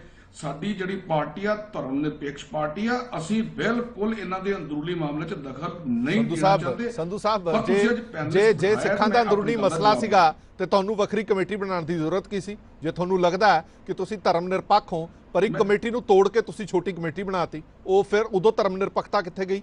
ਧਾਰੀਵਾਲ ਜੀ ਨਹੀਂ, ਧਾਰੀਵਾਲ ਜੀ ਮੈਂ ਦੱਸਦਾ, ਦੇਖੋ ਜਿਸ ਤਰ੍ਹਾਂ ਅੱਜ ਦਾਦੂਵਾਲ ਜੀ ਨੇ ਵੀ, ਮੈਂ ਕੱਲ ਬਿਆਨ ਪੜ੍ਹ ਰਿਹਾ ਸੀ ਉਹਨਾਂ ਦਾ ਜੀ, ਉਹਨਾਂ ਨੇ ਕਿਹਾ ਵੀ ਐਸਜੀਪੀਸੀ ਸਰਵੋੱਚ ਸੁਪਰੀਮ ਸਾਡੀ ਸੰਸਥਾ ਸਰਵੋੱਚ, ਜਿਹਦਾ ਨਾ ਹੀ ਸ਼੍ਰੋਮਣੀ, ਉਹ 'ਚ ਕੋਈ ਸ਼ੱਕ ਨਹੀਂ, ਇੰਡੀਆ ਦੀ ਸਰਵੋੱਚ ਆ, ਨਾ ਕੋਈ ਉਸ ਤੋਂ ਉੱਪਰ ਹੋ ਸਕਦਾ ਤੇ ਨਾ ਕੋਈ ਹੋਏਗਾ, ਅਸੀਂ ਵੀ ਮੰਨਦੇ ਹਾਂ। ਪਰ ਉਹਨਾਂ ਨੇ ਇੱਕ ਦਿੱਤਾ ਸੁਝਾਅ ਵੀ ਜੇ ਛੋਟੀਆਂ ਕਮੇਟੀਆਂ ਥੱਲੇ ਬਣ ਜਾਣ, ਉਹਨਾਂ ਦੇ ਥੱਲੇ ਹੀ ਇਹ ਕੰਮ ਕਰੇ। ਇੱਕ ਉਹਨਾਂ ਦਾ ਸੁਝਾਅ ਸੀ, ਮੇਰਾ ਨਹੀਂ ਸੁਝਾਅ, ਮੈਂ ਵੀ ਗੱਲ ਕਰ ਰਿਹਾ ਕਿ ਉਹਨਾਂ ਦਾ ਸੁਝਾਅ ਸੀ ਵੀ ਸ਼੍ਰੋਮਣੀ ਕਮੇਟੀ ਇੰਡੀਆ ਦੇ ਵਿੱਚ ਉੱਪਰ ਰਹੇ ਤੇ ਛੋਟੀਆਂ ਕਮੇਟੀਆਂ ਬਣ ਜਾਣ, ਇਹ ਇੱਕ ਵੱਡੇ ਭਾਈ ਦੀ ਭੂਮਿਕਾ ਦੇ ਥੱਲੇ ਛੋਟੇ ਭਾਈ ਦੀ ਭੂਮਿਕਾ ਨਾਲ ਸਾਰੇ ਇਕੱਠੇ ਰਹਿ ਜਾਣ। ਦੇਖੋ ਮੇਰੇ ਹਿਸਾਬ ਨਾਲ ਕੋਈ ਗਲਤ ਗੱਲ ਨਹੀਂ ਗੀ, ਮੇਰਾ ਨਹੀਂ, ਇਹ ਉਹਨਾਂ ਦਾ ਵਿਚਾਰ ਹੈ। ਪਰ ਮੈਂ ਫਿਰ ਤੁਹਾਨੂੰ ਕਹਿੰਦਾ, ਕਾਂਗਰਸ ਦਾ ਕਦੀ ਵੀ ਤੋੜਨ ਦੇ ਵਿੱਚ ਵਿਸ਼ਵਾਸ ਨਹੀਂ, ਕਾਂਗਰਸ ਹਮੇਸ਼ਾ ਜੋੜਨ ਦੇ ਵਿੱਚ ਵਿਸ਼ਵਾਸ ਰੱਖਦੀ ਆ ਤੇ ਸਿੱਖਾਂ ਦੀ ਸਰਵੋੱਚ ਜਿਹੜੀ ਸੰਸਥਾ ਉਹਨੂੰ ਨਮਨ ਕਰਦੀ ਆ, ਔਰ ਉਹਨੂੰ ਅਸੀਂ ਕਦੀ ਵੀ ਉਹਨਾਂ ਦੇ ਚਲੋ ਇਹਦਾ ਜਵਾਬ ਮੈਂ ਗਰੇਵਾਲ ਸਾਹਿਬ ਤੋਂ ਲੈ ਲੈਣਾ, ਪਰ ਉਸ ਤੋਂ ਪਹਿਲਾਂ ਇੱਕ ਕਾਨੂੰਨੀ ਨੁਕਤਾ ਜਿਹੜਾ ਉਹ ਐਡਵੋਕੇਟ ਕਮਲਜੀਤ ਸਿੰਘ ਹੋਰਾਂ ਤੋਂ ਜ਼ਰੂਰ ਲੈ ਲਈਏ। ਐਡਵੋਕੇਟ ਸਾਹਿਬ, ਹੁਣੇ ਜਿਵੇਂ ਸੰਧੂ ਸਾਹਿਬ ਨੇ ਕਿਹਾ ਕਿ ਜਾਂ ਧਾਲੀਵਾਲ ਸਾਹਿਬ ਨੇ ਵੀ ਕਿਹਾ ਕਿ ਹਲੇ ਕਾਨੂੰਨੀ ਰਾਹ ਖੁੱਲੇ ਨੇ, ਸ਼੍ਰੋਮਣੀ ਗੁਰਦੁਆਰਾ ਪ੍ਰਬੰਧਕ ਕਮੇਟੀ ਕਾਨੂੰਨੀ ਲੜਾਈ ਲੜ ਸਕਦੀ ਹੈ, ਜਾਂ ਫਿਰ ਇਹ ਵੀ ਕਹਿ ਰਹੇ ਨੇ ਕਿ ਕਾਨੂੰਨੀ ਕਿਤੇ ਢਿੱਲਮੱਠ ਸ਼੍ਰੋਮਣੀ ਗੁਰਦੁਆਰਾ ਪ੍ਰਬੰਧਕ ਕਮੇਟੀ ਵੱਲੋਂ ਵੀ ਇਹ ਹੋ ਸਕਦੀ ਹੈ ਕਿ ਆਪਣਾ ਕੇਸ ਸਹੀ ਤਰ੍ਹਾਂ ਪੁੱਟਾਪੇ ਨਾ ਕਰ ਪਾਏ ਹੋਣ। ਤੇ ਦੂਜਾ ਮੇਰਾ ਖਦਸ਼ਾ ਇਹ ਜ਼ਰੂਰ ਦੂਰ ਕਰ ਦਿਓ ਕਿ ਸੈਂਟਰ ਗਵਰਨਮੈਂਟ ਰਿਵਿਊ ਪਟੀਸ਼ਨ ਪਾ ਸਕਦੀ ਹੈ, ਜਿਵੇਂ ਧਾਲੀਵਾਲ ਸਾਹਿਬ ਕਹਿੰਦੇ ਸੈਂਟਰ ਗਵਰਨਮੈਂਟ ਨਹੀਂ ਪਾ ਸਕਦੀ। ਰਿਵਿਊ ਦਾ ਸਵਾਲ ਹੈ ਜੀ, ਐਸਜੀਪੀਸੀ ਵੀ ਪਟੀਸ਼ਨਰ ਦਾ ਇੱਕ ਹਿੱਸਾ ਸੀਗਾ, ਐਸਜੀਪੀਸੀ ਵੀ ਰਿਵਿਊ ਪਾ ਸਕਦੀ ਹੈ। ਕੋਈ ਪਾਰਟੀ, ਰਿਵਿਊ ਦੀ ਡੈਫੀਨੇਸ਼ਨ ਇਹ ਹੈ ਕਿ ਕੋਈ ਪਾਰਟੀ ਜਿਹੜੀ ਅਗਰੀਵਡ ਹੈ ਕਿਸੇ ਫੈਸਲੇ ਤੋਂ ਫॉर ABC ਰੀਜ਼ਨਸ, ਔਰ ਕੁਛ ਕਹਿਣਾ ਚਾਹੁੰਦੀ ਹੈ ਕਿ ਇਹ ਰੀਜ਼ਨਸ ਠੀਕ ਤਰ੍ਹਾਂ ਜਾਂ ਤਾਂ ਜਜਮੈਂਟ ਵਿੱਚ ਨਹੀਂ ਆਏ, ਜਾਂ ਉਹ ਠੀਕ ਤਰ੍ਹਾਂ ਉਸ ਲਈ ਦੱਸ ਨਹੀਂ ਪਾਏ, ਜਾਂ ਕੋਈ ਐਸੇ ਨਵੇਂ ਡਾਕੂਮੈਂਟ ਉਹਨਾਂ ਦੇ ਨੋਟਿਸ ਵਿੱਚ ਹੁਣ ਆਏ ਨੇ ਜਿਹੜੇ ਕਿ ਉਸ ਵੇਲੇ ਨਹੀਂ ਸੀ ਤੇ ਹੁਣ ਉਹ ਕੋਰਟ ਨੂੰ ਦਿਖਾਣਾ ਚਾਹੁੰਦੇ ਨੇ। ਰਿਵਿਊ ਦੋਨੋਂ ਪਾਰਟੀਆਂ ਪਾ ਸਕਦੀਆਂ, ਇਹਦੇ ਬਾਰੇ ਕੋਈ ਡਿਸਪਿਊਟ ਨਹੀਂ ਹੈ। ਐਵੇਂ ਪੋਲੀਟੀਕਲ ਮਸਲਾ ਬਣਾਈਏ ਵੀ ਸਿਰਫ ਗਵਰਨਮੈਂਟ ਆਫ ਇੰਡੀਆ ਨੂੰ ਪਾਣਾ ਚਾਹੀਦਾ ਜਾਂ ਯੂਨੀਅਨ ਨੂੰ ਪਾਣਾ ਚਾਹੀਦਾ ਔਰ ਐਸਜੀਪੀਸੀ ਨੂੰ ਨਹੀਂ ਪਾਣਾ ਚਾਹੀਦਾ। ਵੀ ਆਰ ਆਲਸੋ ਅਗਰੀਵਡ ਪਰਸਨਸ, ਅਸੀਂ ਵੀ ਇੱਕ ਅਗਰੀਵਡ ਪਰਸਨ ਦੀ ਡੈਫੀਨੇਸ਼ਨ ਚਾਹੁੰਦੇ ਆ ਐਸਜੀਪੀਸੀ ਪਾਲੇ। ਹੁਣ ਦੂਜਾ ਮਸਲਾ ਜਿਹੜਾ ਤੁਸੀਂ ਚੁੱਕਿਆ ਸੀਗਾ ਕਿ ਐਸਜੀਪੀਸੀ ਨੇ ਅੱਜ ਮਤਾ ਪਾਸ ਕਰਕੇ ਕੋਈ ਜਜਮੈਂਟ ਦੀ ਉਲੰਘਣਾ ਤਾਂ ਨਹੀਂ ਕੀਤੀ, ਕੋਈ ਜਜਮੈਂਟ ਨੂੰ ਇਸ ਤਰ੍ਹਾਂ ਕਿਹਾ ਤਾਂ ਨਹੀਂ, ਕੋਈ ਐਸਜੀਪੀਸੀ ਦੇ ਮਤੇ ਵਿੱਚ ਇਹੋ ਜਿਹੀ ਕੋਈ ਬੂਡ ਨਹੀਂ ਆਉਂਦੀ। ਐਸਜੀਪੀਸੀ ਦੀ ਇਹ ਭਾਵਨਾ ਸੀ ਜਿਹੜੀ ਉਹਨਾਂ ਆਪਣੀ ਭਾਵਨਾ ਐਕਸਪ੍ਰੈਸ ਕੀਤੀ ਹੈ। ਕਾਨੂੰਨ ਦੀ ਇੰਪਲੀਮੈਂਟੇਸ਼ਨ ਲਈ ਐਸਜੀਪੀਸੀ ਨੇ ਇਹ ਨਹੀਂ ਕਿਤੇ ਵੀ ਕਿਹਾ ਕਿ ਅਸੀਂ ਇਹ ਜਜਮੈਂਟ ਨੂੰ ਇੰਪਲੀਮੈਂਟੇਸ਼ਨ ਨਹੀਂ ਕਰਾਂਗੇ। ਹੁਣ ਵੀ ਉਹੀ ਬੇਨਤੀ ਕਰ ਰਹੇ ਨੇ, ਉਹ ਸਿਰਫ ਇੰਨਾ ਹੀ ਕਹਿਣਾ ਚਾਹੁੰਦੇ ਨੇ ਕਿ ਯੂਨੀਅਨ ਆਫ ਇੰਡੀਆ ਨੇ ਸਾਡੇ ਹੱਕ 'ਚ ਆ ਕੇ ਗੱਲ ਕਹੀ ਸੀ ਕਿ ਇਹਦਾ ਸਿਰਫ ਜਿਹੜਾ ਇਹਨੂੰ ਸੋਧ ਕਰਨ ਦਾ ਹੱਕ, ਇਹਨੂੰ ਨਵਾਂ ਬਣਾਉਣ ਦਾ ਹੱਕ ਇਹ ਸਾਰਾ ਪਾਰਲੀਮੈਂਟ ਕੋਲ ਹੈ, ਤੇ ਇਸ ਕਰਕੇ ਉਹ ਆਪਣੇ ਸਟੈਂਡ ਦੇ ਉੱਤੇ ਸਟਿਕ ਕਰਕੇ, ਯੂਨੀਅਨ ਆਫ ਇੰਡੀਆ ਉਹ ਆਪਣੇ ਸਟੈਂਡ ਤੇ ਸਟਿਕ ਕਰਕੇ ਉਹ ਰਿਵਿਊ ਪਟੀਸ਼ਨ ਫਾਈਲ ਕਰੇ। ਜੇ ਐਸਜੀਪੀਸੀ ਨੂੰ ਅੱਜ ਯੂਨੀਅਨ ਦੀ, ਔਰ ਯੂਨੀਅਨ ਦੇ ਆਪਣਾ ਵੀ ਇਹੀ ਸਟੈਂਡ ਸੀ ਜਿਹੜਾ ਕਿ ਕੋਰਟ ਨੇ ਅੱਜ ਨਹੀਂ ਮੰਨਿਆ, ਜੇ ਐਸਜੀਪੀਸੀ ਨੂੰ ਯੂਨੀਅਨ ਦੀ ਲੋੜ ਹੈ ਤੇ ਮੇਰਾ ਖਿਆਲ ਹੈ ਕੋਈ ਗਲਤ ਗੱਲ ਨਹੀਂ ਐਸਜੀਪੀਸੀ ਨੇ ਕਹੀ, ਔਰ ਇਹ ਰਿਵਿਊ ਕਰਦੇ ਨਹੀਂ ਚਾਹੀਦੀ ਹੈਗੀ ਹੈ, ਤਾਂ ਕਿ ਇਹ ਜਿਹੜੀਆਂ ਗੱਲਾਂ ਨੇ, ਕਿਉਂਕਿ ਮੇਰਾ ਖਿਆਲ ਪਰਸਨਲ ਵਿਊ ਇਹ ਹੈ, ਮੈਂ ਜਜਮੈਂਟ ਬਹੁਤ ਅੱਛੀ ਤਰ੍ਹਾਂ ਪੜ੍ਹੀ ਹੈ ਬੜੀ ਡੀਪ, ਕਿ ਸ਼ਾਇਦ ਜਿਹੜਾ ਆਬਜੈਕਟ ਐਂਡ ਰੀਜ਼ਨ ਸੀਗੇ ਸਿੱਖ ਗੁਰਦੁਆਰਾ ਐਕਟ ਨੂੰ ਹੋਂਦ ਵਿੱਚ 1925 ਵਿੱਚ ਹੋਂਦ ਨੂੰ ਲਿਆਉਣ ਵਿੱਚ, ਉਹ ਆਬਜੈਕਟਸ ਐਂਡ ਰੀਜ਼ਨਸ ਤੇ ਸਾਨੂੰ ਬੜਾ ਗੌਰ ਕਰਨਾ ਚਾਹੀਦਾ ਹੈ। ਉਹ ਸਿਰਫ ਕਨਫਾਈਨਡ ਪੰਜਾਬ ਲਈ ਨਹੀਂ ਸੀਗੇ, ਉਹ ਸਾਰੇ ਸਿੱਖ ਸ਼ਰਾਈਨਸ ਲਈ ਸੀਗੇ ਕਿ ਇਹਨਾਂ ਦੀ ਮੈਨੇਜਮੈਂਟ, ਇਹਨਾਂ ਦਾ ਕੰਟਰੋਲ, ਕਿ ਇਹਦੇ ਪਿੱਛੇ ਬੜਾ ਪਿਛੋਕੜ ਸੀ ਜਦੋਂ ਸਿੱਖ ਗੁਰਦੁਆਰਾ ਐਕਟ ਬ੍ਰਿਟਿਸ਼ ਟਾਈਮਸ ਤੇ ਪ੍ਰੋਵਿੰਸ਼ੀਅਲ ਐਕਟ ਬਣਿਆ ਜਦੋਂ। ਸੋ ਉਹਨੂੰ ਮੱਦੇਨਜ਼ਰ ਰੱਖਦੇ ਹੋਏ ਇਹਦੇ ਆਬਜੈਕਟਸ ਐਂਡ ਰੀਜ਼ਨਸ ਕੋਰਟ ਵਿੱਚ ਲਿਆ ਕੇ, ਔਰ ਕੋਰਟ ਦੀ ਫਾਈਂਡਿੰਗ ਇਹ ਕਹਿ ਦੇਣਾ ਸਿਰਫ ਕਿ ਕਿਉਂਕਿ ਇਹ ਉਸ ਵੇਲੇ ਦੇ ਇੱਕ ਪੰਜਾਬ ਦਾ ਹਿੱਸਾ ਸੀ, ਉਸ ਵੇਲੇ ਪੰਜਾਬ ਅਨਪਾਰਟੀਸ਼ਨ ਸੀ, ਅੱਜ ਪੰਜਾਬ ਕਿਉਂਕਿ ਤਕਸੀਮ ਵਿੱਚ ਆ ਗਿਆ ਹੋਇਆ ਹੈ, ਇਸ ਕਰਕੇ ਸਟੇਟ ਲੈਜਿਸਲੇਚਰ ਨੂੰ ਹੱਕ ਹੈ, ਕਿਸੇ ਵੀ ਸਟੇਟ ਲੈਜਿਸਲੇਚਰ ਨੂੰ, ਜਦੋਂ ਕਿ ਹਿਮਾਚਲ ਪ੍ਰਦੇਸ਼ ਨੇ ਐਸਾ ਕੋਈ ਹੱਕ ਨਹੀਂ ਆਪਣਾ ਜਿਤਾਇਆ, ਕਿ ਇਸ ਕਰਕੇ ਹਰਿਆਣਾ ਸਟੇਟ ਲੈਜਿਸਲੇਚਰ ਨੂੰ ਹੱਕ ਸੀਗਾ ਕਿ ਆਪਣਾ ਨਵਾਂ ਕਾਨੂੰਨ ਬਣਾ ਦੇਵੇ। ਮੇਰਾ ਖਿਆਲ ਥੋੜਾ ਜਿਹਾ ਸਾਨੂੰ ਇਹ ਰਿਵਿਊ ਸੋਚ ਕੇ ਜ਼ਰੂਰ ਸੁਪਰੀਮ ਕੋਰਟ ਇਹ ਲਗਾਉਣਾ ਚਾਹੀਦਾ ਹੈ। ਮੈਂ ਇੱਕ ਸਵਾਲ ਕਮਲਜੀਤ ਸਿੰਘ ਜੀ ਹੋਰ ਤੁਹਾਡੇ ਤੋਂ ਪੁੱਛਣਾ ਚਾਹੁੰਦਾ ਕਿ ਹਾਲ ਦੀ ਘੜੀ ਮਤਲਬ ਇਹ ਫੈਸਲਾ ਜਿਹੜਾ ਉਹ ਆ ਚੁੱਕਾ ਸੁਪਰੀਮ ਕੋਰਟ ਦਾ, ਹਾਲ ਦੀ ਘੜੀ ਕਿ ਇਸ ਫੈਸਲੇ ਨੂੰ ਹਰਿਆਣਾ ਸਰਕਾਰ ਹੈ ਜਿਹੜੀ ਉਹ ਪਾਬੰਦ ਹੈਗੀ ਹੈ, ਕਰੇ ਕਿ ਅਸੀਂ ਇਹ ਫੈਸਲਾ ਲਾਗੂ ਕਰਨਾ ਹੈ। ਹਰਿਆਣਾ ਦੇ ਜਿੰਨੇ ਵੀ ਗੁਰਦੁਆਰਾ ਸਾਹਿਬਾਨ ਨੇ ਉਹਨਾਂ ਦਾ ਪ੍ਰਬੰਧ ਜਿਹੜਾ ਹਰਿਆਣਾ ਸਿੱਖ ਗੁਰਦੁਆਰਾ ਪ੍ਰਬੰਧਕ ਕਮੇਟੀ ਨੂੰ ਸੌਂਪਣ ਦੀ ਤਿਆਰੀ ਕੀਤੀ ਜਾ ਰਹੀ ਹੈ। ਜਦ ਤੱਕ ਰਿਵਿਊ ਪਟੀਸ਼ਨ ਨਹੀਂ ਪੈਂਦੀ ਜਾਂ ਰਿਵਿਊ ਪਟੀਸ਼ਨ ਤੇ ਕੋਈ ਸੁਣਵਾਈ ਨਹੀਂ ਹੁੰਦੀ, ਤਦ ਤੱਕ ਕਿਸੇ ਤਰ੍ਹਾਂ ਦੀ ਕੋਈ ਸਟੇ ਲੱਗਣ ਦੇ ਚਾਂਸਸ ਜਾਂ ਕਿਸੇ ਤਰ੍ਹਾਂ ਦਾ ਸਥਿਤੀ ਜਿਉਂ ਦੀ ਤਿਉਂ ਬਰਕਰਾਰ ਰੱਖਣ ਦੀ ਕੋਈ ਕੋਸ਼ਿਸ਼ ਹੋ ਸਕਦੀ ਹੈ? ਨਹੀਂ, ਇਹ ਸਭ ਇਹ ਅਗਲੀਆਂ ਜਿਹੜੀਆਂ ਗੱਲਾਂ ਨੇ ਹਰਿਆਣਾ ਸਰਕਾਰ ਦੀ ਮਜਬੂਰੀ ਹੈ ਅੱਜ ਦੇ ਦਿਨ ਕਿ ਉਹਨਾਂ ਨੇ ਸੁਪਰੀਮ ਕੋਰਟ ਦੇ ਹੁਕਮਾਂ ਦੀ ਇੰਪਲੀਮੈਂਟੇਸ਼ਨ ਕਰਨੀ ਹੈ। ਰਿਵਿਊ ਫਾਈਲ ਕਰਨਾ ਸਾਡਾ ਹੱਕ ਬਣਦਾ ਹੈ ਔਰ ਇਹ ਕਾਨੂੰਨੀ ਹੱਕ ਹਰ ਸਿਟੀਜ਼ਨ ਕੋਲ ਹੈ, ਕਾਨੂੰਨੀ ਹੱਕ ਹਰ ਸੰਸਥਾ ਕੋਲ ਹੈ, ਇਹ ਕਾਨੂੰਨੀ ਹੱਕ ਗਵਰਨਮੈਂਟ ਕੋਲ ਵੀ ਹੈਗਾ, SGPC ਕੋਲ ਵੀ ਹੈਗਾ। ਸੋ ਰਿਵਿਊ ਦੇ ਵਿੱਚ ਅਗਲੀ ਵੀ ਗੱਲ ਹੈ, ਸਿੰਪਲ ਰਿਵਿਊ ਫਾਈਲ ਕਰਕੇ ਇਹ ਸਮਝਣਾ ਕਿ ਹੁਣ ਹਰਿਆਣਾ ਸਟੇਟ ਉੱਤੇ ਐਕਟ ਨਾ ਕਰੇ, ਇਹ ਵੀ ਗਲਤ ਗੱਲ ਹੈ। ਰਿਵਿਊ ਦੇ ਵਿੱਚ ਸਾਨੂੰ ਇਸ ਜਜਮੈਂਟ ਦੀ ਸਟੇ ਮੰਗਣੀ ਚਾਹੀਦੀ ਹੈ। ਰਿਵਿਊ ਦੇ ਵਿੱਚ ਸਾਨੂੰ ਇਹਦੇ ਲਈ ਸਟੇਟਸ ਕੋ ਮੰਗਣਾ ਚਾਹੀਦਾ, ਕਿਉਂਕਿ ਇਹ 8 ਸਾਲ ਸੁਪਰੀਮ ਕੋਰਟ ਪੈਂਡਿੰਗ ਰਿਹਾ ਮਸਲਾ। 8 ਸਾਲ ਸਟੇ ਸਾਡੇ ਕੋਲ ਸੀ, ਇਹਦੀ ਅੱਜ ਵੀ ਸੁਪਰੀਮ ਕੋਰਟ ਤੋਂ ਸਾਨੂੰ ਸਟੇ ਮਿਲ ਸਕਦੀ ਹੈ, ਪਰ ਸਾਨੂੰ ਕਾਨੂੰਨੀ ਤਰੀਕੇ ਦੇ ਨਾਲ ਲੜਾਈ ਲੜਨੀ ਚਾਹੀਦੀ ਹੈ। ਇੱਕ ਮੈਂ ਆਪਣੇ ਤੋਂ ਪਹਿਲਾਂ ਪੈਨਲਿਸਟ ਦੀ ਗੱਲ ਸੁਣ ਰਿਹਾ ਸੀ। ਗੁਰਦੁਆਰਾ ਪ੍ਰਬੰਧਕ ਕਮੇਟੀ ਦੋਵੇਂ ਤਰੀਕੇ ਨਾਲ ਲੜਨ ਦੇ ਮੂਡ ਦੇ ਵਿੱਚ ਹੈ, ਕਾਨੂੰਨੀ ਤੌਰ ਤੇ ਵੀ ਲੜਨ ਦੇ ਮੂਡ ਦੇ ਵਿੱਚ ਹੈਗੀ ਹੈ, ਸਿਆਸੀ ਤੌਰ ਤੇ ਵੀ ਲੜਨ ਦੇ ਮੂਡ ਦੇ ਵਿੱਚ ਹੈਗੀ ਹੈ, ਸਿੱਖ ਸੰਗਤ ਨੂੰ ਨਾਲ ਲੈ ਕੇ ਤੁਰਨਾ ਚਾਹੁੰਦੀ ਹੈ। ਪਰ ਸਵਾਲ ਇਹ ਖੜਾ ਹੁੰਦਾ ਕਿ ਕਾਨੂੰਨੀ ਫੈਸਲਿਆਂ ਤੋਂ ਬਾਅਦ ਅਜਿਹੀਆਂ ਕਾਰਵਾਈਆਂ ਦਾ ਕਾਨੂੰਨੀ ਫੈਸਲਿਆਂ ਤੇ ਕੋਈ ਫਰਕ ਪੈਂਦਾ, ਕੋਈ ਦਬਾਅ, ਕੋਈ ਪ੍ਰੈਸ਼ਰ ਅਦਾਲਤਾਂ ਤੇ ਜਾਂ ਜੱਜ ਤੇ ਪੈ ਸਕਦਾ? ਇਹ ਸਵਾਲ ਵੀ ਆਪਾਂ ਜ਼ਰੂਰ ਕਵਲਜੀਤ ਸਿੰਘ ਹੋਰਾਂ ਤੋਂ ਪੁੱਛਾਂਗੇ। ਇੱਕ ਜਵਾਬ ਮੈਂ ਤਲਵਿੰਦਰ ਸਿੰਘ ਬੁੱਟਰ ਸਾਹਿਬ ਤੋਂ ਲੈ ਲਾਂ, ਫਿਰ ਮੈਂ ਗਰੇਵਾਲ ਸਾਹਿਬ ਕੋਲ ਚੱਲਦਾ। ਬੁੱਟਰ ਸਾਹਿਬ, ਜੋ ਅੱਜ ਮਤੇ ਪਾਸ ਕੀਤੇ ਗਏ ਨੇ ਉਹ ਮਤੇ ਮੈਨੂੰ ਲੱਗਦਾ ਕਿ ਸ਼੍ਰੋਮਣੀ ਗੁਰਦੁਆਰਾ ਪ੍ਰਬੰਧਕ ਕਮੇਟੀ ਨੇ ਬਹੁਤ ਸਮੇਂ ਬਾਅਦ ਆਫਟਰ ਲੌਂਗ ਟਾਈਮ ਸਾਨੂੰ ਇਹ ਦੇਖਣ ਨੂੰ ਮਿਲ ਰਹੇ ਹੈ ਇਸ ਤਰ੍ਹਾਂ ਦੀ ਸਿੱਧੇ ਤੌਰ ਤੇ ਮੁਖਾਲਫਤ ਹੋਈ ਹੋਵੇ ਕਿਸੇ ਫੈਸਲੇ ਦੀ, ਔਰ ਇੰਨੇ ਵੱਡੇ ਇਕੱਠ ਕਰਨ ਦੀ ਗੱਲ ਕੀਤੀ ਗਈ ਹੋਵੇ। ਸਿਆਸੀ ਤੌਰ ਤੇ ਤਾਂ ਇਦਾਂ ਦੇ ਇਕੱਠ ਹੁੰਦੇ ਰਹਿੰਦੇ ਆ, ਪਰ ਧਾਰਮਿਕ ਤੌਰ ਤੇ ਸ਼੍ਰੋਮਣੀ ਗੁਰਦੁਆਰਾ ਪ੍ਰਬੰਧਕ ਕਮੇਟੀ ਵੱਲੋਂ ਰੋਸ ਮਾਰਚ ਕੱਢੇ ਜਾਣੇ, 7 ਅਕਤੂਬਰ ਨੂੰ ਤਖਤ ਸ੍ਰੀ ਕੇਸਗੜ੍ਹ ਸਾਹਿਬ ਤੋਂ ਦਮਦਮਾ ਸਾਹਿਬ ਤੋਂ ਰੋਸ ਮਾਰਚ ਕੱਢੇ ਜਾਣੇ, ਇੱਥੋਂ ਤੱਕ ਕਿ ਜੱਦਰ ਸਾਹਿਬਾਂ ਨੂੰ ਕਿਹਾ ਗਿਆ ਕਿ ਵਰਲਡ ਸਿੱਖ ਕਨਵੈਨਸ਼ਨ ਬੁਲਾਈ ਜਾਵੇ।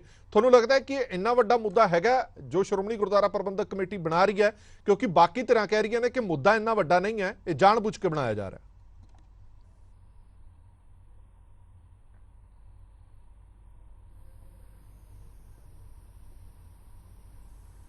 ਸਿੱਖਾਂ ਦੀ ਰਾਜਨੀਤੀ ਤੇ ਧਾਰਮਿਕ ਸ਼ਕਤੀ ਦਾ ਧੁਰਾ ਹੈ ਜੀ। ਸਾਨੂੰ ਇਹਦੇ ਸੁਭਾਅ, ਇਹਦੀ ਪ੍ਰਕਿਰਤੀ ਤੇ ਇਹਦੇ ਮੂਲ ਵੱਲ ਵੇਖਣ ਦੀ ਲੋੜ ਹੈ ਜੀ। ਜਦੋਂ ਖਾਲਸਾ ਰਾਜ ਦੇ ਪਤਨ ਤੋਂ ਬਾਅਦ ਅੰਗਰੇਜ਼ਾਂ ਦੇ ਪਿੱਠੂ ਜਿਹੜੇ ਮਹੰਤ ਗੁਰਦੁਆਰਿਆਂ ਤੇ ਕਾਬਜ ਹੋ ਗਏ ਸੀ ਤੇ ਉਹਨਾਂ ਮਹੰਤਾਂ ਦੇ ਵਿੱਚ ਜਿਹੜਾ ਇੱਕ ਸਮੇਂ ਇੱਥੋਂ ਤੱਕ ਜਿਹੜਾ ਵਾ ਅਨੁਸ਼ਾਸਨਹੀਨਤਾ ਆ ਗਈ ਸੀ ਤੇ ਗੁਰਦੁਆਰਿਆਂ ਦੇ ਚੜ੍ਹਤ ਚੜਾਵੇ ਨੂੰ ਲੈ ਕੇ ਉਹ ਆਪਸ 'ਚ ਲੜਨ ਲੱਗ ਪਏ। 1881 ਦੇ ਵਿੱਚ ਪਹਿਲੀ ਵਾਰ ਜਿਹੜਾ ਵਾ ਉਹ ਸਿੱਖਾਂ ਨੇ, ਜਿਹੜੇ ਪੰਜਾਬ ਦੇ ਸਿੱਖ ਸੀਗੇ, ਉਹਨਾਂ ਨੇ ਉਸ ਵੇਲੇ ਸਰਕਾਰ ਕੋਲੋਂ ਇਹ ਮੰਗ ਕੀਤੀ ਕਿ ਇਹਨਾਂ ਮਹੰਤਾਂ ਤੋਂ ਗੁਰਦੁਆਰਿਆਂ ਨੂੰ ਆਜ਼ਾਦ ਕਰਾ ਕੇ ਤੇ ਸਾਨੂੰ ਜਿਹੜਾ ਵਾ ਆਪਣਾ ਇੱਥੇ ਇੱਕ ਕਮੇਟੀ ਬਣਾਈ ਜਾਵੇ ਜਿਹੜਾ ਗੁਰਮਤਿ ਅਨੁਸਾਰ ਪ੍ਰਬੰਧ ਕਰੇ। ਤੇ ਉਸ ਵੇਲੇ ਪੰਜਾਬ ਦਾ ਜਿਹੜਾ ਗਵਰਨਰ ਸੀਗਾ ਉਸਨੇ ਜਿਹੜਾ ਵਾਇਸ ਰਾਏ ਨੂੰ ਜਿਹੜੀ ਚਿੱਠੀ ਲਿਖੀ ਸੀ ਉਹਦੇ ਸ਼ਬਦਾਂ ਤੋਂ ਸਾਨੂੰ ਅਹਿਸਾਸ ਪਤਾ ਲੱਗ ਜਾਂਦਾ ਆ ਕਿ ਇਹ ਸ਼੍ਰੋਮਣੀ ਗੁਰਦੁਆਰਾ ਪ੍ਰਬੰਧਕ ਕਮੇਟੀ ਦਾ ਜਿਹੜਾ ਸਿਆਸੀ ਤੌਰ ਤੇ ਕੀ ਇਹਦਾ ਰੁਤਬਾ ਤੇ ਕੀ ਇਹਦੀ ਅਹਿਮੀਅਤ ਆ। ਉਹਨੇ RE ਈਗਰਟਨ ਜਿਹੜਾ ਲੈਫਟੀਨੈਂਟ ਗਵਰਨਰ ਸੀ ਪੰਜਾਬ ਦਾ, ਉਹਨੇ ਲਿਖਿਆ ਸੀ ਕਿ ਰਾਜਨੀਤਿਕ ਕੁੰਡੇ ਤੋਂ ਮੁਕਤ ਸਿੱਖਾਂ ਦੀ ਗੁਰਦੁਆਰਿਆਂ ਦੇ ਪ੍ਰਬੰਧਾਂ ਵਾਲੀ ਕੋਈ ਕਮੇਟੀ ਬਣਾਉਣੀ ਰਾਜਨੀਤਿਕ ਤੌਰ ਤੇ ਸਰਕਾਰ ਲਈ ਨੁਕਸਾਨਦੇਹ ਸਾਬਤ ਹੋਏਗੀ, ਕਿਉਂਕਿ ਉਹਨਾਂ ਨੂੰ ਪਤਾ ਸੀਗਾ ਕਿ ਇੱਥੋਂ ਇਹੀ ਇੱਕ ਧੁਰਾ ਆ ਗੁਰਦੁਆਰੇ ਜਿੱਥੋਂ ਸਿੱਖ ਨੂੰ ਆਤਮਿਕ ਤੇ ਸਰੀਰਕ ਗੁਲਾਮੀ ਤੋਂ ਆਜ਼ਾਦ ਹੋਣ ਦੀ ਚੇਤਨਾ ਮਿਲਦੀ ਆ। ਜਦੋਂ ਆਪਣੀ ਗੁਰਦੁਆਰਾ ਸੁਧਾਰ ਲਹਿਰ ਦੀ ਆਰੰਭਤਾ ਹੁੰਦੀ ਆ ਤੇ ਜਦੋਂ ਚਾਬੀਆਂ ਦੇ ਮੋਰਚੇ ਦੀ ਜਿੱਤ ਮਿਲਦੀ ਦਰਬਾਰ ਸਾਹਿਬ ਤੇ ਅਕਾਲ ਤਖ਼ਤ ਦਾ ਪ੍ਰਬੰਧ ਪੰਥ ਨੂੰ ਮਿਲਿਆ ਸੀ ਤੇ 1922 ਦੇ ਵਿੱਚ ਮਹਾਤਮਾ ਗਾਂਧੀ ਨੇ ਸ਼੍ਰੋਮਣੀ ਗੁਰਦੁਆਰਾ ਪ੍ਰਬੰਧਕ ਕਮੇਟੀ ਦੇ ਪ੍ਰਧਾਨ ਆਪਣੇ ਬਾਬਾ ਖੜਗ ਸਿੰਘ ਨੂੰ ਚਿੱਠੀ ਲਿਖ ਕੇ ਇਹ ਕਿਹਾ ਸੀ ਕਿ ਅਸੀਂ ਆਜ਼ਾਦੀ ਦੀ ਲੜਾਈ ਦੀ ਪਹਿਲੀ ਜਿੱਤ ਜਿਹੜੀ ਹਾਸਲ ਕੀਤੀ ਹੈ। ਸੋ ਕਹਿਣ ਦਾ ਭਾਵ ਇਹ ਆ ਕਿ ਇਹ ਸ਼੍ਰੋਮਣੀ ਗੁਰਦੁਆਰਾ ਪ੍ਰਬੰਧਕ ਕਮੇਟੀ ਜਿਹੜੀ ਸਿਰਫ ਗੁਰਦੁਆਰਿਆਂ ਦੇ ਪ੍ਰਬੰਧ ਕਰਨ ਵਾਲੀ ਸੰਸਥਾ ਨਹੀਂ, ਇਹ ਸਿੱਖਾਂ ਦੀ ਰਾਜਨੀਤਿਕ ਸ਼ਕਤੀ ਦਾ ਵੀ ਧੁਰਾ ਆ। ਜਦੋਂ ਸ਼੍ਰੋਮਣੀ ਗੁਰਦੁਆਰਾ ਪ੍ਰਬੰਧਕ ਕਮੇਟੀ ਨੂੰ ਮਜਬੂਰਨ ਜਿਹੜਾ ਵਾ ਉਹ 1920 ਦੇ ਵਿੱਚ ਜਿਹੜਾ ਉਹ ਸਰਕਾਰ ਨੂੰ ਜਿਹੜਾ ਸਰਕਾਰ ਨੇ ਪਹਿਲਾਂ ਤਾਂ ਗੁਰਦੁਆਰਾ ਪ੍ਰਬੰਧਕ ਕਮੇਟੀ ਦੇ ਜਦੋਂ ਗਠਨ ਕਰਨ ਲਈ ਪੰਥ ਨੇ ਆਪਣਾ ਨੁਮਾਇੰਦਾ ਜਥੇਬੰਦੀਆਂ ਦਾ ਇਜਲਾਸ ਖਾਲਸੇ ਤੇ ਸੱਦਿਆ, ਤਾਂ ਉਸ ਤੋਂ ਪਹਿਲਾਂ ਹੀ ਸਰਕਾਰ ਨੇ ਇਸ ਗੱਲ ਨੂੰ ਭਾਂਪ ਲਿਆ ਸੀ ਕਿ ਇਹ ਸ਼ਕਤੀ ਸਿੱਖਾਂ ਦੀ ਸ਼ਕਤੀ ਇਕੱਠੀ ਹੁੰਦਾ ਇੱਕ ਪਲੇਟਫਾਰਮ ਬਣ ਰਿਹਾ। ਇਹਨੂੰ ਰੋਕਣ ਲਈ ਉਹਨੇ ਆਪਣੇ ਪਿੱਠੂਆਂ ਦੇ ਜਾਂ ਕਹਿ ਲਓ ਆਪਣੇ ਜਿਹੜੇ ਹਮਾਇਤੀ ਬੰਦਿਆਂ ਦਾ 36 ਮੈਂਬਰੀ ਇੱਕ ਕਮੇਟੀ ਬਣਾਤੀ। ਪਰ ਜਦੋਂ 15 ਨਵੰਬਰ 1920 ਨੂੰ ਪੰਥ ਨੇ ਸ਼੍ਰੋਮਣੀ ਗੁਰਦੁਆਰਾ ਪ੍ਰਬੰਧਕ ਕਮੇਟੀ ਦਾ ਗਠਨ ਕੀਤਾ ਤੇ ਉਦੋਂ 175 ਮੈਂਬਰੀ ਕਮੇਟੀ ਦਾ ਗਠਨ ਕੀਤਾ ਗਿਆ, ਜਿਸ ਦੇ ਵਿੱਚੋਂ 36 ਮੈਂਬਰ ਵੀ ਇਸ ਕਰਕੇ ਲੈ ਲਏ ਗਏ ਕਿ ਪੰਥ 'ਚ ਫੁੱਟ ਨਾ ਪਏ। ਪਰ ਉਸ ਤੋਂ ਬਾਅਦ ਇਹ ਸ਼੍ਰੋਮਣੀ ਕਮੇਟੀ ਦੇ ਉੱਤੇ ਤੇ ਅਕਾਲੀ ਦਲ ਦੇ ਉੱਤੇ ਸਰਕਾਰ ਨੇ ਇਹ ਵੇਖਦਿਆਂ ਪਾਬੰਦੀ ਲਾਤੀ ਕਿ ਇਹ ਗੁਰਦੁਆਰਿਆਂ ਨੂੰ ਆਜ਼ਾਦ ਕਰਾਉਣ ਦੀ ਆੜ ਦੇ ਵਿੱਚ ਆਪਣਾ ਸਿੱਖ ਰਾਜ ਦੀ ਪ੍ਰਾਪਤੀ ਦੇ ਲਈ ਅੱਗੇ ਵਧ ਰਿਹਾ ਸੀ। ਇਸ ਕਰਕੇ ਉਹਨਾਂ ਨੇ ਪਾਬੰਦੀ ਲਾ ਦਿੱਤੀ ਸੀ ਸ਼੍ਰੋਮਣੀ ਗੁਰਦੁਆਰਾ ਪ੍ਰਬੰਧਕ ਕਮੇਟੀ ਦੇ ਉੱਤੇ।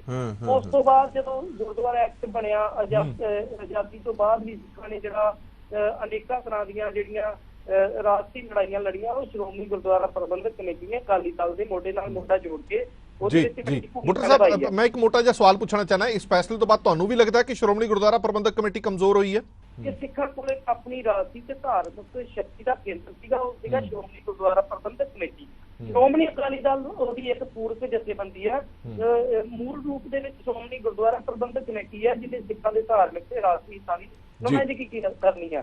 ਸੋ ਇਹਦੇ ਵਿੱਚ ਕੋਈ ਦੋ ਰਾਵਾਂ ਨਹੀਂ ਹੈ ਤੇ ਜੇਕਰ ਸ਼੍ਰੋਮਣੀ ਗੁਰਦੁਆਰਾ ਪ੍ਰਬੰਧਕ ਕਮੇਟੀ ਦਾ ਭੂਗੋਲਿਕ ਦਾਇਰਾ ਘਟਦਾ ਆ, ਉਹ ਉਸ ਦੇ ਵਿੱਚ ਇੱਕ ਵੱਖਰੀ ਕਮੇਟੀ ਨਿਕਲਦੀ, ਤਾਂ ਇਸ ਦੇ ਵਿੱਚ ਕੋਈ ਦੋ ਰਾਵਾਂ ਨਹੀਂ ਕਿ ਸ਼੍ਰੋਮਣੀ ਗੁਰਦੁਆਰਾ ਪ੍ਰਬੰਧਕ ਕਮੇਟੀ ਹੀ ਨਹੀਂ ਸਗੋਂ ਪੰਥ ਦੀ ਤਾਕਤ ਹੀ ਘਟੇਗੀ ਇਹਦੇ ਨਾਲ, ਇਹਦੇ ਨਾਲ ਕਮਜ਼ੋਰੀ ਹੋਏਗੀ। ਬਿਲਕੁਲ ਇਹ ਵਿਚਾਰ ਤਕਰਾਰ ਚੱਲਦੀ ਰਹੇਗੀ। ਇੱਕ ਛੋਟੇ ਜਿਹੇ ਬ੍ਰੇਕ ਲਈ ਗਰੇਵਾਲ ਸਾਹਿਬ ਕੋਲ ਚੱਲਦੇ ਹਾਂ। ਗਰੇਵਾਲ ਸਾਹਿਬ, ਜਿਵੇਂ ਹੁਣ ਧਾਲੀਵਾਲ ਸਾਹਿਬ ਹੋਰਾਂ ਨੇ ਵੀ ਕਿਹਾ ਔਰ ਸੰਧੂ ਸਾਹਿਬ ਹੋਰਾਂ ਨੇ ਵੀ ਇਹੀ ਕਿਹਾ ਕਿ ਇਹ ਮਸਲਾ ਜੇ ਅਦਾਲਤ ਵੱਲੋਂ ਕੋਈ ਫੈਸਲਾ ਆਇਆ ਤਾਂ ਤੁਹਾਡੇ ਕੋਲ ਰਿਵਿਊ ਪਟੀਸ਼ਨ ਦੀ ਇੱਕ ਆਪਸ਼ਨ ਹੈਗੀ ਹੈ। ਕਾਨੂੰਨੀ ਤੌਰ ਤੇ ਲੜਾਈ ਲੜੋ, ਉਹ ਬਿਹਤਰ ਹੈ, ਪਰ ਜਿਸ ਤਰ੍ਹਾਂ ਦੀਆਂ ਟਿੱਪਣੀਆਂ ਕੀਤੀਆਂ ਜਾ ਰਹੀਆਂ ਜਾਂ ਜਿਸ ਤਰ੍ਹਾਂ ਦੇ ਰੋਸ ਮੁਜ਼ਾਹਰੇ ਕਰਨ ਦੀ ਕੋਸ਼ਿਸ਼ ਕਰ ਰਹੇ ਹੋ, ਉਹਦੇ ਨਾਲ ਫਾਇਦਾ ਕੀ ਹੋਵੇਗਾ? ਲੜਾਈ ਕਾਨੂੰਨੀ ਹੈ, ਪਰ ਤੁਸੀਂ ਗਰਾਊਂਡ ਤੇ ਵੀ ਲੜਨਾ ਚਾਹੁੰਦੇ ਹੋ, ਇਕੱਠ ਵੀ ਕਰਨਾ ਚਾਹੁੰਦੇ ਹੋ, ਪੂਰੇ ਸਿੱਖਾਂ ਨੂੰ ਇਕੱਠਾ ਕਰਕੇ ਰੋਸ ਮਾਰਚ ਵੀ ਕਰਨਾ ਚਾਹੁੰਦੇ ਹੋ, ਉਹਦਾ ਕੋਈ ਫਾਇਦਾ ਹੋਏਗਾ? ਇਹ ਸਮਝਾਓ। ਮੈਂ ਨਾ ਹਰਪ੍ਰੀਤ ਜੀ ਇਹੋ ਹੀ ਗੱਲ ਕੀਤੀ ਸੀ, ਮੇਰੇ ਪੈਨਲਿਸਟ ਬੜੇ ਸਿਆਣੇ ਨੇ ਤੇ ਮੈਨੂੰ ਚੰਗੀ ਕਿਸਮਤ ਇਹ ਆ ਕਿ ਇਹ ਪੈਨਲਿਸਟ ਜਿਹੜੇ ਆ ਉਹ ਸਿੱਖ ਕੌਮ ਨਾਲ ਸੰਬੰਧਿਤ ਨੇ ਜੀ। ਇਹ ਸਿੱਖਾਂ ਦੀਆਂ ਭਾਵਨਾਵਾਂ ਨੂੰ ਸਮਝਦੇ ਹੋਣਗੇ। ਕਾਂਗਰਸ ਵਾਲੇ ਸੰਧੂ ਸਾਹਿਬ ਬੈਠੇ ਨੇ ਜਾਂ ਧਾਲੀਵਾਲ ਸਾਹਿਬ ਬੈਠੇ ਨੇ, ਸਾਰਾ ਕੁਝ ਜਾਣਦੇ ਨੇ। ਮੈਨੂੰ ਬੜਾ ਚੰਗਾ ਲੱਗਾ ਕਿ ਅੱਜ ਮੈਂ ਪਹਿਲੀ ਵਾਰ ਇਹ ਗੱਲ ਕਹਿਣਾ ਚਾਹੁੰਦਾ ਕਿ ਸੰਧੂ ਸਾਹਿਬ ਨੇ ਆਪਣੇ ਪਰ ਨਿੱਜੀ ਵਿਚਾਰ ਨੇ ਜਾਂ ਪਾਰਟੀ ਦੇ ਵਿਚਾਰ ਨੇ, ਇਹਨਾਂ ਨੇ ਕਿਹਾ ਕਿ ਸਿੱਖਾਂ ਦੀ ਜਿਹੜੀ ਸ਼ਕਤੀ ਉਹਨੂੰ ਤੋੜਨਾ ਨਹੀਂ ਚਾਹੁੰਦੇ। ਚੰਗੀ ਗੱਲ ਆ। ਮੈਂ ਸਮਝਦਾ ਕਿ ਐਸੇ ਲੋਕ ਜਿਹੜੇ ਐਸੀ ਭਾਵਨਾ ਲੈ ਕੇ ਚੱਲਣ ਤੇ ਫਿਰ, ਕਿਉਂਕਿ ਜਿਹੜੀ ਸ਼੍ਰੋਮਣੀ ਕਮੇਟੀ ਆ ਇਹ ਕੋਈ ਰਾਜਨੀਤਿਕ ਸੰਸਥਾ ਨਹੀਂ ਬਣਾ ਦਿੱਤਾ ਗਿਆ, ਸੋ ਮੈਂ ਇਹਨਾਂ ਦਾ ਇਸ ਗੱਲੋਂ ਧੰਨਵਾਦ ਕਰਦਾ। ਹੁਣ ਗੱਲ ਰਹੀ ਜਿਹੜੀ ਧਾਲੀਵਾਲ ਸਾਹਿਬ ਜ਼ਿਕਰ ਕਰ ਰਹੇ ਸੀ, ਜਿਵੇਂ ਉਹ ਜ਼ਿਕਰ ਕਰ ਰਹੇ ਸੀਗੇ ਕਿ ਪ੍ਰਧਾਨ ਮੰਤਰੀ ਨੂੰ ਮਿਲਣਾ ਚਾਹੀਦਾ, ਅਮਿਤ ਸ਼ਾਹ ਨੂੰ ਮਿਲਣਾ ਚਾਹੀਦਾ। ਅਸੀਂ ਕਿੰਨੀਆਂ ਚਿੱਠੀਆਂ ਲਿਖ ਚੁੱਕੇ ਹਾਂ। ਬੜੀ ਅਫਸੋਸ ਦੀ ਗੱਲ ਹੈ, ਮੋਦੀ ਸਾਹਿਬ ਇੱਥੋਂ ਪੰਜਾਬ ਚੋਂ ਚੁਣ ਕੇ ਸਿੱਖਾਂ ਨੂੰ ਪ੍ਰਭਾਵ ਦੇ ਕੇ, ਕੁਝ ਲਾਲਚ ਦੇ ਕੇ ਮੀਟਿੰਗਾਂ ਕਰ ਰਹੇ ਨੇ। ਉਹਨਾਂ ਮੀਟਿੰਗਾਂ ਦਾ ਕੀ ਫਾਇਦਾ ਜਿੰਨੀ ਦੇਰ ਤੱਕ ਸਿੱਖਾਂ ਦੀ ਨੁਮਾਇੰਦਾ ਜਮਾਤ, ਜਿਹੜੀ ਚੁਣੀ ਹੋਈ ਜਮਾਤ ਆ, ਉਹਦੇ ਨਾਲ ਤੁਸੀਂ ਗੱਲ ਕਰਨ ਲਈ ਤਿਆਰ ਹੀ ਨਹੀਂ। ਅਸੀਂ ਤਾਂ ਬੜੀ ਵੱਡੀ ਆਸ ਕਰਦੇ ਹਾਂ। ਮੈਂ ਤੁਹਾਡੇ ਮਾਧਿਅਮ ਰਾਹੀਂ ਦੱਸਣਾ ਚਾਹੁੰਦਾ, ਧਾਲੀਵਾਲ ਸਾਹਿਬ ਬੈਠੇ ਆ, ਇਹਨਾਂ 'ਚ ਜੇ ਇਸ ਗੱਲ ਦਾ ਕਿਨਾ ਇਮਾਨਦਾਰੀ ਹੋਊਗੀ ਤੇ ਗੱਲ ਦੱਸਣਗੇ। ਅਸੀਂ ਤਾਂ ਬੜੀ ਦੇਰ ਦੀ ਇਹ ਗੱਲ ਕਰਦੇ ਹਾਂ ਕਿ ਭਾਰਤੀ ਜਨਤਾ ਪਾਰਟੀ ਕਿਹੜੇ ਰਾਹ ਤੁਰ ਪਈ ਆ। ਸਾਨੂੰ ਕਾਂਗਰਸ ਤੋਂ ਲਾਂਭਾ ਸੀਗਾ, ਪਰ ਸਾਨੂੰ ਭਾਰਤੀ ਜਨਤਾ ਪਾਰਟੀ ਤੋਂ ਕਿਸੇ ਤਰ੍ਹਾਂ ਦਾ ਸਕੂਨ ਆਇਆ ਜਦੋਂ ਵਾਜਪਾਈ ਸਾਹਿਬ ਨਾਲ ਸਾਡਾ ਸਾਂਝ ਬਣੀ, ਸਾਨੂੰ ਇਹ ਚੰਗਾ ਲੱਗਾ। ਪਰ ਮੈਂ ਇਹ ਗੱਲ ਕਰਦਾ ਕਿ ਅੱਜ ਇਹ ਭਾਰਤੀ ਜਨਤਾ ਪਾਰਟੀ ਕਿਹੜੇ ਰਾਹ ਤੁਰ ਪਈ ਹੈ। ਹੁਣ ਤੁਸੀਂ ਕਹੋਗੇ ਕਿ ਗੱਲ ਤਾਂ ਫਿਰ ਕਾਨੂੰਨ ਦੀ ਆ। ਮੈਂ ਇਹ ਗੱਲ ਕਰਨੀ ਚਾਹੁੰਦਾ ਕਿ ਪਹਿਲੀ ਗੱਲ ਤਾਂ ਇਹ ਹੈ ਕਿ ਇਹ ਹੁਣ ਖੱਟਰ ਸਾਹਿਬ 9 ਤਰੀਕ ਨੂੰ ਉੱਥੇ ਅਖੰਡ ਪਾਠ ਸਾਹਿਬ ਦਾ ਭੋਗ ਪਾ ਰਹੇ ਨੇ ਕੁਰੂਕਸ਼ੇਤਰ ਵਿਖੇ, ਤੇ ਉੱਥੇ ਉਹ ਜਿਹੜੀ ਉਸ ਦਾ ਜਸ਼ਨ ਮਨਾਇਆ ਜਾ ਰਿਹਾ, ਤੇ ਪਤਾ ਲੱਗਾ ਜੋ ਜਾਣਕਾਰੀ ਚ ਵੀ ਉਦੋਂ ਗੁਰਦੁਆਰਿਆਂ ਦਾ ਕਬਜ਼ਾ ਦਵਾਇਆ ਜਾਏਗਾ, ਕਿਉਂਕਿ ਹੈੱਡਕੁਆਟਰ ਹੈ ਸਾਡਾ ਕੁਰੂਕਸ਼ੇਤਰ। ਹੁਣ ਮੈਂ ਪਹਿਲੀ ਗੱਲ ਤਾਂ ਇਹੀ ਬੇਨਤੀ ਕਰਨੀ ਚਾਹੁੰਦਾ, ਜੇ ਸੁਹਿਰਦ ਹੈ ਭਾਰਤੀ ਜਨਤਾ ਪਾਰਟੀ, ਇਸ ਗੱਲ ਹੀ ਸੁਹਿਰਦ ਨੇ, ਖੱਟਰ ਸਾਹਿਬ ਸੁਹਿਰਦ ਨੇ ਕਿ ਸੈਂਟਰ ਦੀ ਬੀਜੇਪੀ ਤੇ ਹਰਿਆਣਾ ਦੀ ਬੀਜੇਪੀ ਦੇ ਫਰਕ ਹੈ, ਤੇ ਕਿਉਂ ਇਸ ਤਰ੍ਹਾਂ ਦੇ ਫੈਸਲੇ ਨੂੰ ਲਾਗੂ ਕਰਵਾ ਰਹੇ ਨੇ ਜਦੋਂ ਕਿ ਸਾਡੇ ਕੋਲ ਇੱਕ ਮੌਕਾ ਵਾ, ਉਸ ਮੌਕੇ ਨੂੰ ਕਿਉਂ ਨਹੀਂ ਦਿੱਤਾ ਜਾਂਦਾ। ਦੂਜੀ ਗੱਲ ਜਿਹੜੀ ਮੈਂ ਧਾਲੀਵਾਲ ਸਾਹਿਬ ਨੂੰ ਬੇਨਤੀ ਕਰਨੀ ਚਾਹੁੰਦਾ ਕਿ ਹਿੰਦੁਸਤਾਨ ਦੇ ਅੰਦਰ ਐਸੀਆਂ ਕਈ ਉਦਾਹਰਨਾਂ ਨੇ, ਕਿਉਂਕਿ ਮੈਂ ਵਕੀਲ ਨਹੀਂ ਹੈਗਾ, ਮੇਰੇ ਕੋਲ ਸ਼ਾਇਦ ਇਸ ਗੱਲ ਦੀ ਪੁਖਤਾ ਜਾਣਕਾਰੀ ਨਹੀਂ ਹੋਏਗੀ ਕਿ ਪਹਿਲਾਂ ਵੀ ਜੇ ਕੋਰਟ ਨੇ ਕੋਈ ਕਿਸੇ ਤਰ੍ਹਾਂ ਦੀ ਗੱਲ ਕੀਤੀ ਆ ਸੰਵਿਧਾਨ ਜਾਂ ਲੋਕ ਸਭਾ ਦੇ ਜਾਂ ਕਿਸੇ ਤਰ੍ਹਾਂ ਦੇ ਉਸ ਤੋਂ ਅਲੱਗ ਤੌਰ ਤੇ ਗੱਲ ਕੀਤੀ ਆ, ਤਾਂ ਰਿਵਿਊ ਪਟੀਸ਼ਨ ਕੇਂਦਰ ਨੇ ਪਾਈ ਆ ਬੜੇ ਮਸਲਿਆਂ 'ਚ। ਮੈਂ ਅੱਜ ਤਾਂ ਨਹੀਂ ਦੱਸ ਸਕਦਾ, ਆਉਣ ਵਾਲੇ ਦਿਨਾਂ 'ਚ ਕੋਈ ਗੱਲ ਹੋਏਗੀ ਮੈਂ ਦੱਸਾਂਗਾ। ਸੋ ਇਹ ਜੇ ਇਸ ਗੱਲ ਹੀ ਸੁਹਿਰਦਾ ਵੀ ਜਿਹੜੀ ਆ ਸ਼੍ਰੋਮਣੀ ਕਮੇਟੀ ਨਹੀਂ ਤੋੜੀ ਜਾਣੀ ਚਾਹੀਦੀ, ਤੁਹਾਡੀ ਭਾਵਨਾ ਨਹੀਂ ਹੈਗੀ, ਤਾਂ ਫਿਰ ਇਹ ਜਿਹੜੇ ਪ੍ਰੋਗਰਾਮ ਕੀਤੇ ਜਾ ਰਹੇ ਆ, ਲੱਡੂ ਵੰਡੇ ਜਾ ਰਹੇ ਨੇ, ਖੁਸ਼ੀਆਂ ਮਨਾਈਆਂ ਜਾ ਰਹੀਆਂ। ਤੁਸੀਂ 9 ਤਰੀਕ ਨੂੰ ਖੱਟਰ ਸਾਹਿਬ ਉੱਥੇ ਜਾ ਰਹੇ ਨੇ, ਲੋਕਾਂ ਦੇ ਸਿੱਖਾਂ ਦੇ ਮਨਾਂ ਦਾ ਇੱਕ ਭੈ ਪੈਦਾ ਹੋ ਗਿਆ ਕਿ ਉੱਥੇ ਕਬਜ਼ਾ ਕੀਤਾ ਜਾਏਗਾ। ਗਰੇਵਾਲ ਸਾਹਿਬ ਨਰਿੰਦਰ ਸਿੰਘ ਸੰਧੂ ਕਹਿੰਦੇ ਨੇ, ਨਰਿੰਦਰ ਸਿੰਘ ਸੰਧੂ ਕਹਿੰਦੇ ਨੇ ਲੱਡੂ ਵੰਡਣ ਦੀ ਨੌਬਤ ਕਿਉਂ ਆਈ, ਇਸ ਤੇ ਵੀ ਤਾਂ ਚਰਚਾ ਕਰ ਲਓ, ਇਸ ਤੇ ਵੀ ਤਾਂ ਪੜਚੋਲ ਕਰੋ ਕਿ ਹਰਿਆਣਾ 'ਚ ਵੱਖਰੀ ਗੁਰਦੁਆਰਾ ਪ੍ਰਬੰਧਕ ਕਮੇਟੀ ਹੋਂਦ ਦੇ ਵਿੱਚ ਕਿਉਂ ਆਈ, ਜਾਂ ਉਹਨਾਂ ਨੂੰ ਜ਼ਰੂਰਤ ਕਿਉਂ ਮਹਿਸੂਸ ਹੋਈ। ਕਿਉਂਕਿ ਸ਼੍ਰੋਮਣੀ ਗੁਰਦੁਆਰਾ ਪ੍ਰਬੰਧਕ ਕਮੇਟੀ ਹਰਿਆਣਾ ਦੇ ਗੁਰਦੁਆਰਾ ਦੇ ਪ੍ਰਬੰਧ, ਧਰਮ ਦਾ ਪ੍ਰਚਾਰ ਤੇ ਪ੍ਰਸਾਰ ਸਹੀ ਤਰੀਕੇ ਨਾਲ ਨਹੀਂ ਕਰ ਪਾਈ, ਇਸ ਕਰਕੇ ਵੱਖਰੀ ਕਮੇਟੀ ਹੋਂਦ ਦੇ ਵਿੱਚ ਆਈ, ਜਾਂ ਇਹਦੇ ਪਿੱਛੇ ਕੋਈ ਰਾਜਸੀ ਲਾਲਸਾ ਹੈ। ਮੈਂ ਬੇਨਤੀ ਕਰਦਾ ਕੱਲੇ ਸੰਧੂ ਸਾਹਿਬ ਨੂੰ ਨਹੀਂ, ਸਾਰੇ ਆਵਾਮ ਨੂੰ, ਕੋਈ ਵੀ ਬੰਦਾ ਕਿਸੇ ਦੇ ਮਨ 'ਚ ਵੀ ਕੋਈ ਸ਼ੰਕਾ ਹੈਗੀ ਆ, ਉਹਨਾਂ ਨੂੰ ਅਸੀਂ ਇਨਵਾਈਟ ਕਰਦੇ ਆ ਇੱਥੇ। ਡਿਬੇਟ ਦਾ ਨਾਮ ਹੈ, ਕਹਿ ਲੈਣ ਇਹਨੂੰ ਡਿਬੇਟ ਨਾ ਕਵਾਂ, ਮੈਂ ਕਹਾਂ ਕਿ ਅਸੀਂ ਇਨਵਾਈਟ ਕਰਦੇ ਹਾਂ, ਅਸੀਂ ਲੇਖਾ ਜੋਖਾ ਵਿਖਾਉਨੇ ਆ ਕਿ ਕਿੱਡੇ ਵੱਡੇ ਪੱਧਰ ਦੇ ਉੱਤੇ ਸ਼੍ਰੋਮਣੀ ਕਮੇਟੀ ਦੇ ਅੰਦਰ ਹਰਿਆਣਾ ਦੇ ਸਿਰਫ 11 ਮੈਂਬਰ ਆਉਂਦੇ ਨੇ ਚੁਣ ਕੇ। ਇਸ 11 ਮੈਂਬਰਾਂ ਵਿੱਚ ਹਮੇਸ਼ਾ ਹੀ ਕੋਈ ਇੱਕ ਦਾ ਚਾਂਸ ਹੋਊਗਾ ਜਿਹਦਾ ਕੋਈ ਕੋਈ ਅਹੁਦਾ ਨਾ ਮਿਲਿਆ ਹੋਵੇ, ਨਹੀਂ ਤਾਂ ਸੀਨੀਅਰ ਮੀਤ ਪ੍ਰਧਾਨ। ਤੁਹਾਡੀ ਜਾਣਕਾਰੀ ਲਈ ਦੱਸਦੇ ਆ, 4 ਹੀ ਅਹੁਦੇ ਨੇ ਮੇਨ, ਪ੍ਰਧਾਨ, ਸੀਨੀਅਰ ਮੀਤ ਪ੍ਰਧਾਨ, ਯੂਨੀਅਨ ਮੀਤ ਪ੍ਰਧਾਨ ਤੇ ਜਨਰਲ ਸੈਕਟਰੀ। ਇਹਨਾਂ 4 ਅਹੁਦਿਆਂ ਚੋਂ ਜਿਹੜਾ ਸੀਨੀਅਰ ਮੀਤ ਪ੍ਰਧਾਨ ਦਾ ਅਹੁਦਾ ਹਮੇਸ਼ਾ ਵਾਂਗ, ਹੋ ਸਕਦਾ ਇੱਕ ਅੱਧੀ ਵਾਰੀ ਨਾ ਹੋਵੇ, ਹਮੇਸ਼ਾ ਵਾਂਗ ਹਰਿਆਣੇ ਨੂੰ ਮਿਲਦਾ ਰਿਹਾ। ਸਾਡੀ 11 ਮੈਂਬਰੀ ਅੰਤਰ ਕਮੇਟੀ ਜਿਹੜੇ ਸਮੁੱਚੇ ਫੈਸਲੇ ਕਰਦੀ ਆ, ਉਹਨਾਂ ਵਿੱਚ ਨੁਮਾਇੰਦਗੀ 1 ਜਾਂ 2 ਮੈਂਬਰ ਜ਼ਰੂਰ ਰਹਿੰਦੇ ਰਹੇ ਨੇ। ਸੋ ਜਿਹੜੇ ਫੰਡਾਂ ਦੀ ਤੁਸੀਂ ਗੱਲ ਕਰਦੇ ਹੋ, ਇਹ ਰੌਲਾ ਪਾਇਆ ਜਾ ਰਿਹਾ, ਇਹ ਬਦਨਾਮ ਕੀਤਾ ਜਾ ਰਿਹਾ। ਇਹ ਸਿਰਫ ਤੇ ਸਿਰਫ ਜਿਹੜੇ ਸਿੱਖਾਂ ਨੂੰ ਲਾਲਚ ਆ ਪ੍ਰਧਾਨਗੀਆਂ ਦਾ, ਅਹੁਦਿਆਂ ਦਾ, ਰੁਤਬਿਆਂ ਦਾ, ਮੈਂ ਨਹੀਂ ਕਹਿੰਦਾ ਕਿ ਉਹ ਲਾਲਚ ਗਲਤ ਆ ਜਾਂ ਸਹੀ ਹੈ, ਉਹ ਆਉਣ ਵਾਲਾ ਸਮਾਂ ਦੱਸੇਗਾ। ਉਹ ਸਿਰਫ ਉਹ ਲੋਕ ਇਹ ਪ੍ਰਚਾਰ ਕਰ ਰਹੇ ਨੇ, ਕਿਹੜੀ ਨੁਮਾਇੰਦਗੀ ਨਹੀਂ ਦਿੱਤੀ ਗਈ। ਤੁਸੀਂ ਵੇਖੋ ਕਿ ਇੰਨੇ ਕਾਲਜ ਜਿਹੜੇ ਚੱਲ ਰਹੇ ਨੇ, ਸਾਰੇ ਕਾਲਜ ਘਾਟੇ 'ਚ ਨੇ ਤੇ ਸ਼੍ਰੋਮਣੀ ਗੁਰਦੁਆਰਾ ਪ੍ਰਬੰਧਕ ਕਮੇਟੀ ਉੱਥੇ ਫੰਡ ਦਿੰਦੀ ਆ। ਜੇ ਮੀਰੀ ਪੀਰੀ ਦੇ ਵਿੱਚ ਸੰਸਥਾ ਬਣੀ ਆ, ਉਹਨੂੰ ਕਿੰਨੇ 100 ਕਰੋੜ ਤੋਂ ਉੱਪਰ ਜਿਹੜੇ ਆ ਉੱਥੇ ਪੈਸੇ ਦਿੱਤੇ ਜਾ ਚੁੱਕੇ ਨੇ। ਕਿਹੜੇ ਪਾਸਿਓਂ ਜੇ ਅਸੀਂ ਕਹੀਏ ਵੀ ਸ਼੍ਰੋਮਣੀ ਕਮੇਟੀ ਨਹੀਂ ਕਰਦੀ, 40-45 ਕਰੋੜ ਦਾ ਬਜਟ ਹੈ ਜੀ, ਸਿਰਫ 40-45 ਕਰੋੜ ਦਾ ਬਜਟ ਹੈ। ਜੇ ਆਉਣ ਵਾਲੇ ਸਮੇਂ ਦੇ ਅੰਦਰ ਇਸ ਤਰ੍ਹਾਂ ਦੇ ਹਾਲਾਤ ਬਣਦੇ ਆ ਤੇ ਬੜੀ ਵੱਡੀ ਫਾਈਨੈਂਸ਼ੀਅਲ ਕ੍ਰਾਈਸਿਸ ਵਿੱਚੋਂ ਲੰਘੇਗੀ। ਮੈਂ ਨਹੀਂ ਕਹਿੰਦਾ ਭਾਵੇਂ ਕਿ ਇਹ ਗੁਰੂ ਦਾ ਘਰ ਹੈ, ਇੱਥੇ ਕੋਈ ਘਾਟ ਨਹੀਂ ਗੀ, ਪਰ ਜੋ ਤੁਹਾਨੂੰ ਲੇਖਾ ਜੋਖਾ ਉਹ ਤੁਹਾਨੂੰ ਦੱਸ ਰਹੇ ਆ, ਇਹ ਸਿਰਫ ਤੇ ਸਿਰਫ ਪ੍ਰਚਾਰ ਕੀਤਾ ਜਾ ਰਿਹਾ, ਇਹਨੂੰ ਸਿਆਸੀ ਤੌਰ ਤੇ ਉਛਾਲਿਆ ਜਾ ਰਿਹਾ। ਸਿਰਫ ਤੇ ਸਿਰਫ ਇਹਨਾਂ ਲੋਕਾਂ ਦੀ ਇੱਕ ਛੋਟਾ ਜਿਹਾ ਸਵਾਲ ਹੋਰ ਗਰੇਵਾਲ ਸਾਹਿਬ, ਤੁਹਾਨੂੰ ਮੌਜੂਦਾ ਹਰਿਆਣਾ ਦੀ ਸਰਕਾਰ ਦੀ ਵੀ ਕੋਈ ਦਖਲਅੰਦਾਜ਼ੀ ਲੱਗ ਰਹੀ ਹੈ? ਕਿਉਂਕਿ ਹਾਲ ਹੀ ਦੇ ਵਿੱਚ ਇੱਕ ਵੀਡੀਓ ਵਾਇਰਲ ਹੋਈ ਸੀ ਜਿਸ ਦੇ ਵਿੱਚ ਸਾਫ਼ ਤੌਰ ਤੇ ਕਿਹਾ ਉਹਨਾਂ ਨੇ ਕਿ ਸਾਡੀ ਝਿੰਡਾ ਸਾਹਿਬ ਦੀ ਤੇ ਦੂਜੀ ਧਿਰ ਦੀ ਕੋਈ ਲੜਾਈ ਹੋ ਗਈ ਸੀ ਪ੍ਰਧਾਨਗੀ ਨੂੰ ਲੈ ਕੇ। ਉਹਨਾਂ ਨੇ ਕਿਹਾ ਕਿ ਮੈਂਬਰ ਪਾਰਲੀਮੈਂਟ ਹਰਿਆਣਾ ਦੇ ਨੇ, ਉਹਨਾਂ ਨੇ ਬੈਠ ਕੇ ਸਾਡਾ ਮਸਲਾ ਹੱਲ ਕਰਵਾ ਦਿੱਤਾ। ਮਤਲਬ ਸਿੱਧਾ ਸਿਆਸੀ ਦਖਲਅੰਦਾਜ਼ੀ ਹੈ? ਨਹੀਂ ਜੀ, ਮੈਂ ਤਾਂ ਕਹਿਣਾ ਸਿਆਸੀ ਦਖਲਅੰਦਾਜ਼ੀ ਤਾਂ ਹੈ ਹੀ ਹੈ ਜੀ। ਹੁਣ ਉਧਰ ਜਾ ਰਹੇ ਨੇ, ਉਧਰ ਉੱਥੇ ਕਬਜ਼ਾ ਦਿਵਾਉਣ ਜਾ ਰਹੇ ਨੇ, ਜੋ ਸਾਨੂੰ ਜਾਣਕਾਰੀ ਮਿਲੀ ਆ।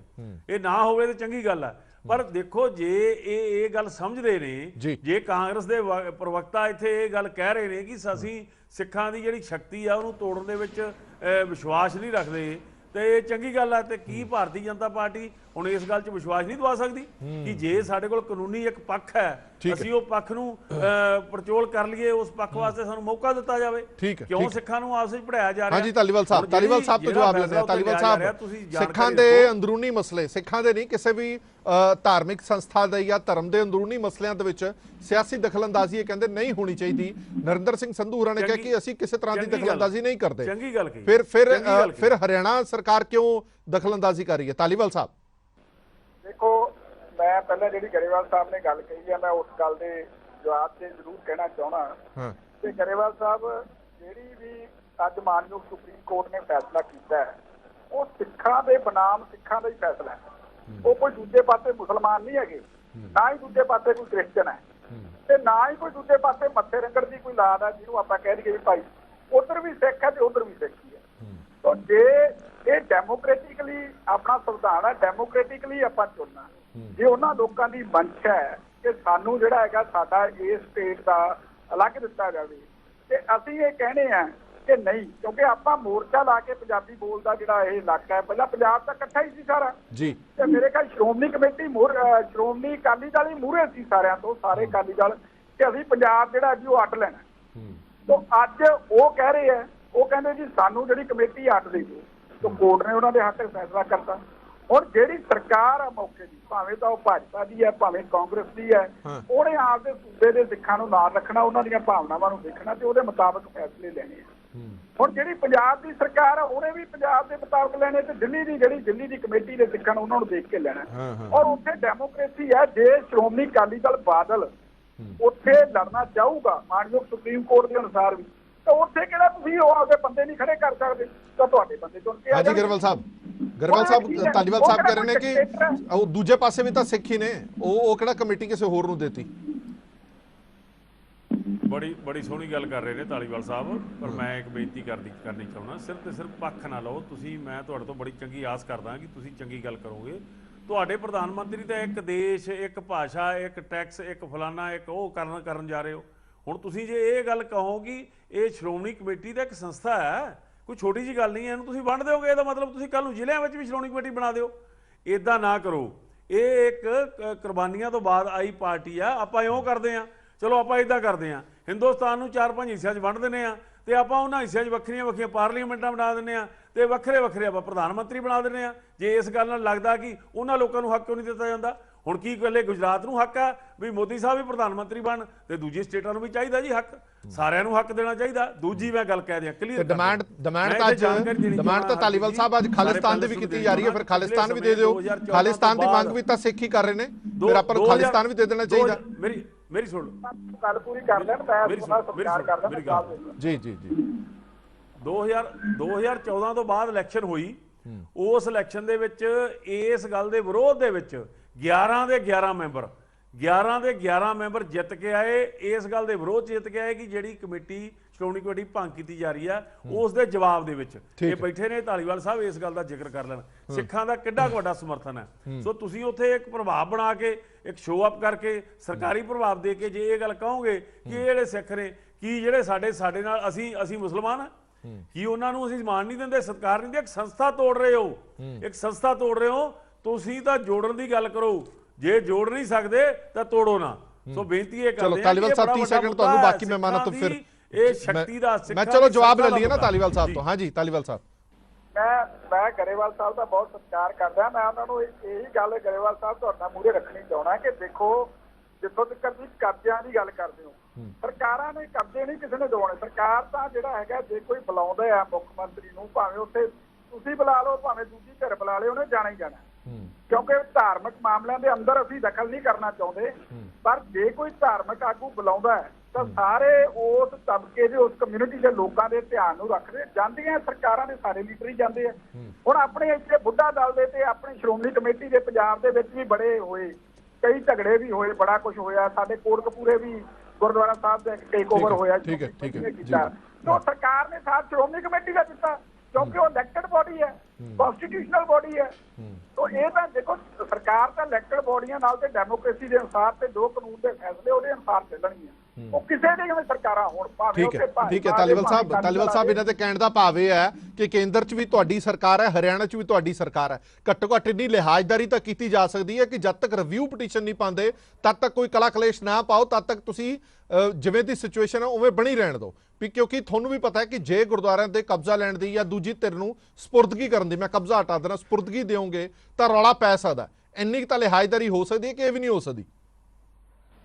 नहीं देखो ये जो फैसला है ये मुख्यमंत्री हरियाणा ने या उन्होंने आपके राज के लोगों को देख के लेना है। संधू साहब हाथ खड़ा कर रहे हैं। पंजाब इकाई दा और मैं ਤੁਹਾਨੂੰ ਦੱਸ ਦਿੰਦਾ ਵਿਸ਼ਵਾਸ ਦਿਵਾਉਣਾ ਚਾਹਣਾ ਇਸ ਗੱਲ ਤੇ ਸ਼੍ਰੋਮਣੀ ਕਮੇਟੀ ਨੂੰ ਕਿ ਸਾਡਾ ਨਾ ਇਹਦੇ ਕੋਈ ਦਖਲ ਹੈ ਨਾ ਸਾਡੀ ਮੰਚ ਹੈ, ਸਾਡਾ ਕੋਈ ਲੈਣ ਦੇਣ ਨਹੀਂ। ਚਲੋ ਠੀਕ ਹੈ ਅਸੀਂ ਕਾਨੂੰਨ ਦਾ ਸਤਿਕਾਰ ਮੈਂ ਸੰਧੂ ਸਾਹਿਬ ਤੋਂ ਲੈਣਾ, ਫਿਰ ਬੁੱਟਰ ਸਾਹਿਬ ਕੋ, ਫਿਰ ਗਰੇਵਾਲ ਸਾਹਿਬ ਕੋਲ ਵੀ ਆਣਾ। ਹਾਂਜੀ ਸੰਧੂ ਸਾਹਿਬ ਹੁਣ ਸਵਾਲ ਇਹ ਖੜਾ ਹੁੰਦਾ ਹੈ ਕਿ ਸਿਆਸੀ ਦਖਲਅੰਦਾਜ਼ੀ ਤੁਸੀਂ ਵੀ ਕਹਿ ਰਹੇ ਹੋ, ਕਾਂਗਰਸ ਨਹੀਂ ਕਰਦੀ, ਬੀਜੇਪੀ ਵੀ ਕਹਿ ਰਹੀ ਹੈ ਕਿ ਅਸੀਂ ਨਹੀਂ ਕਰਦੇ, ਪਰ ਕੀ ਤੁਸੀਂ ਇਹ ਮੰਨ ਸਕਦੇ ਹੋ ਕਿ ਸਿਆਸੀ ਦਖਲਅੰਦਾਜ਼ੀ ਤੋਂ ਬਿਨਾਂ ਕੋਈ ਐਡੀ ਵੱਡੀ ਕਮੇਟੀ ਹੋਵੇ ਉਹ ਦੋ ਫਾੜ ਹੋ ਗਈ ਹੋਵੇ?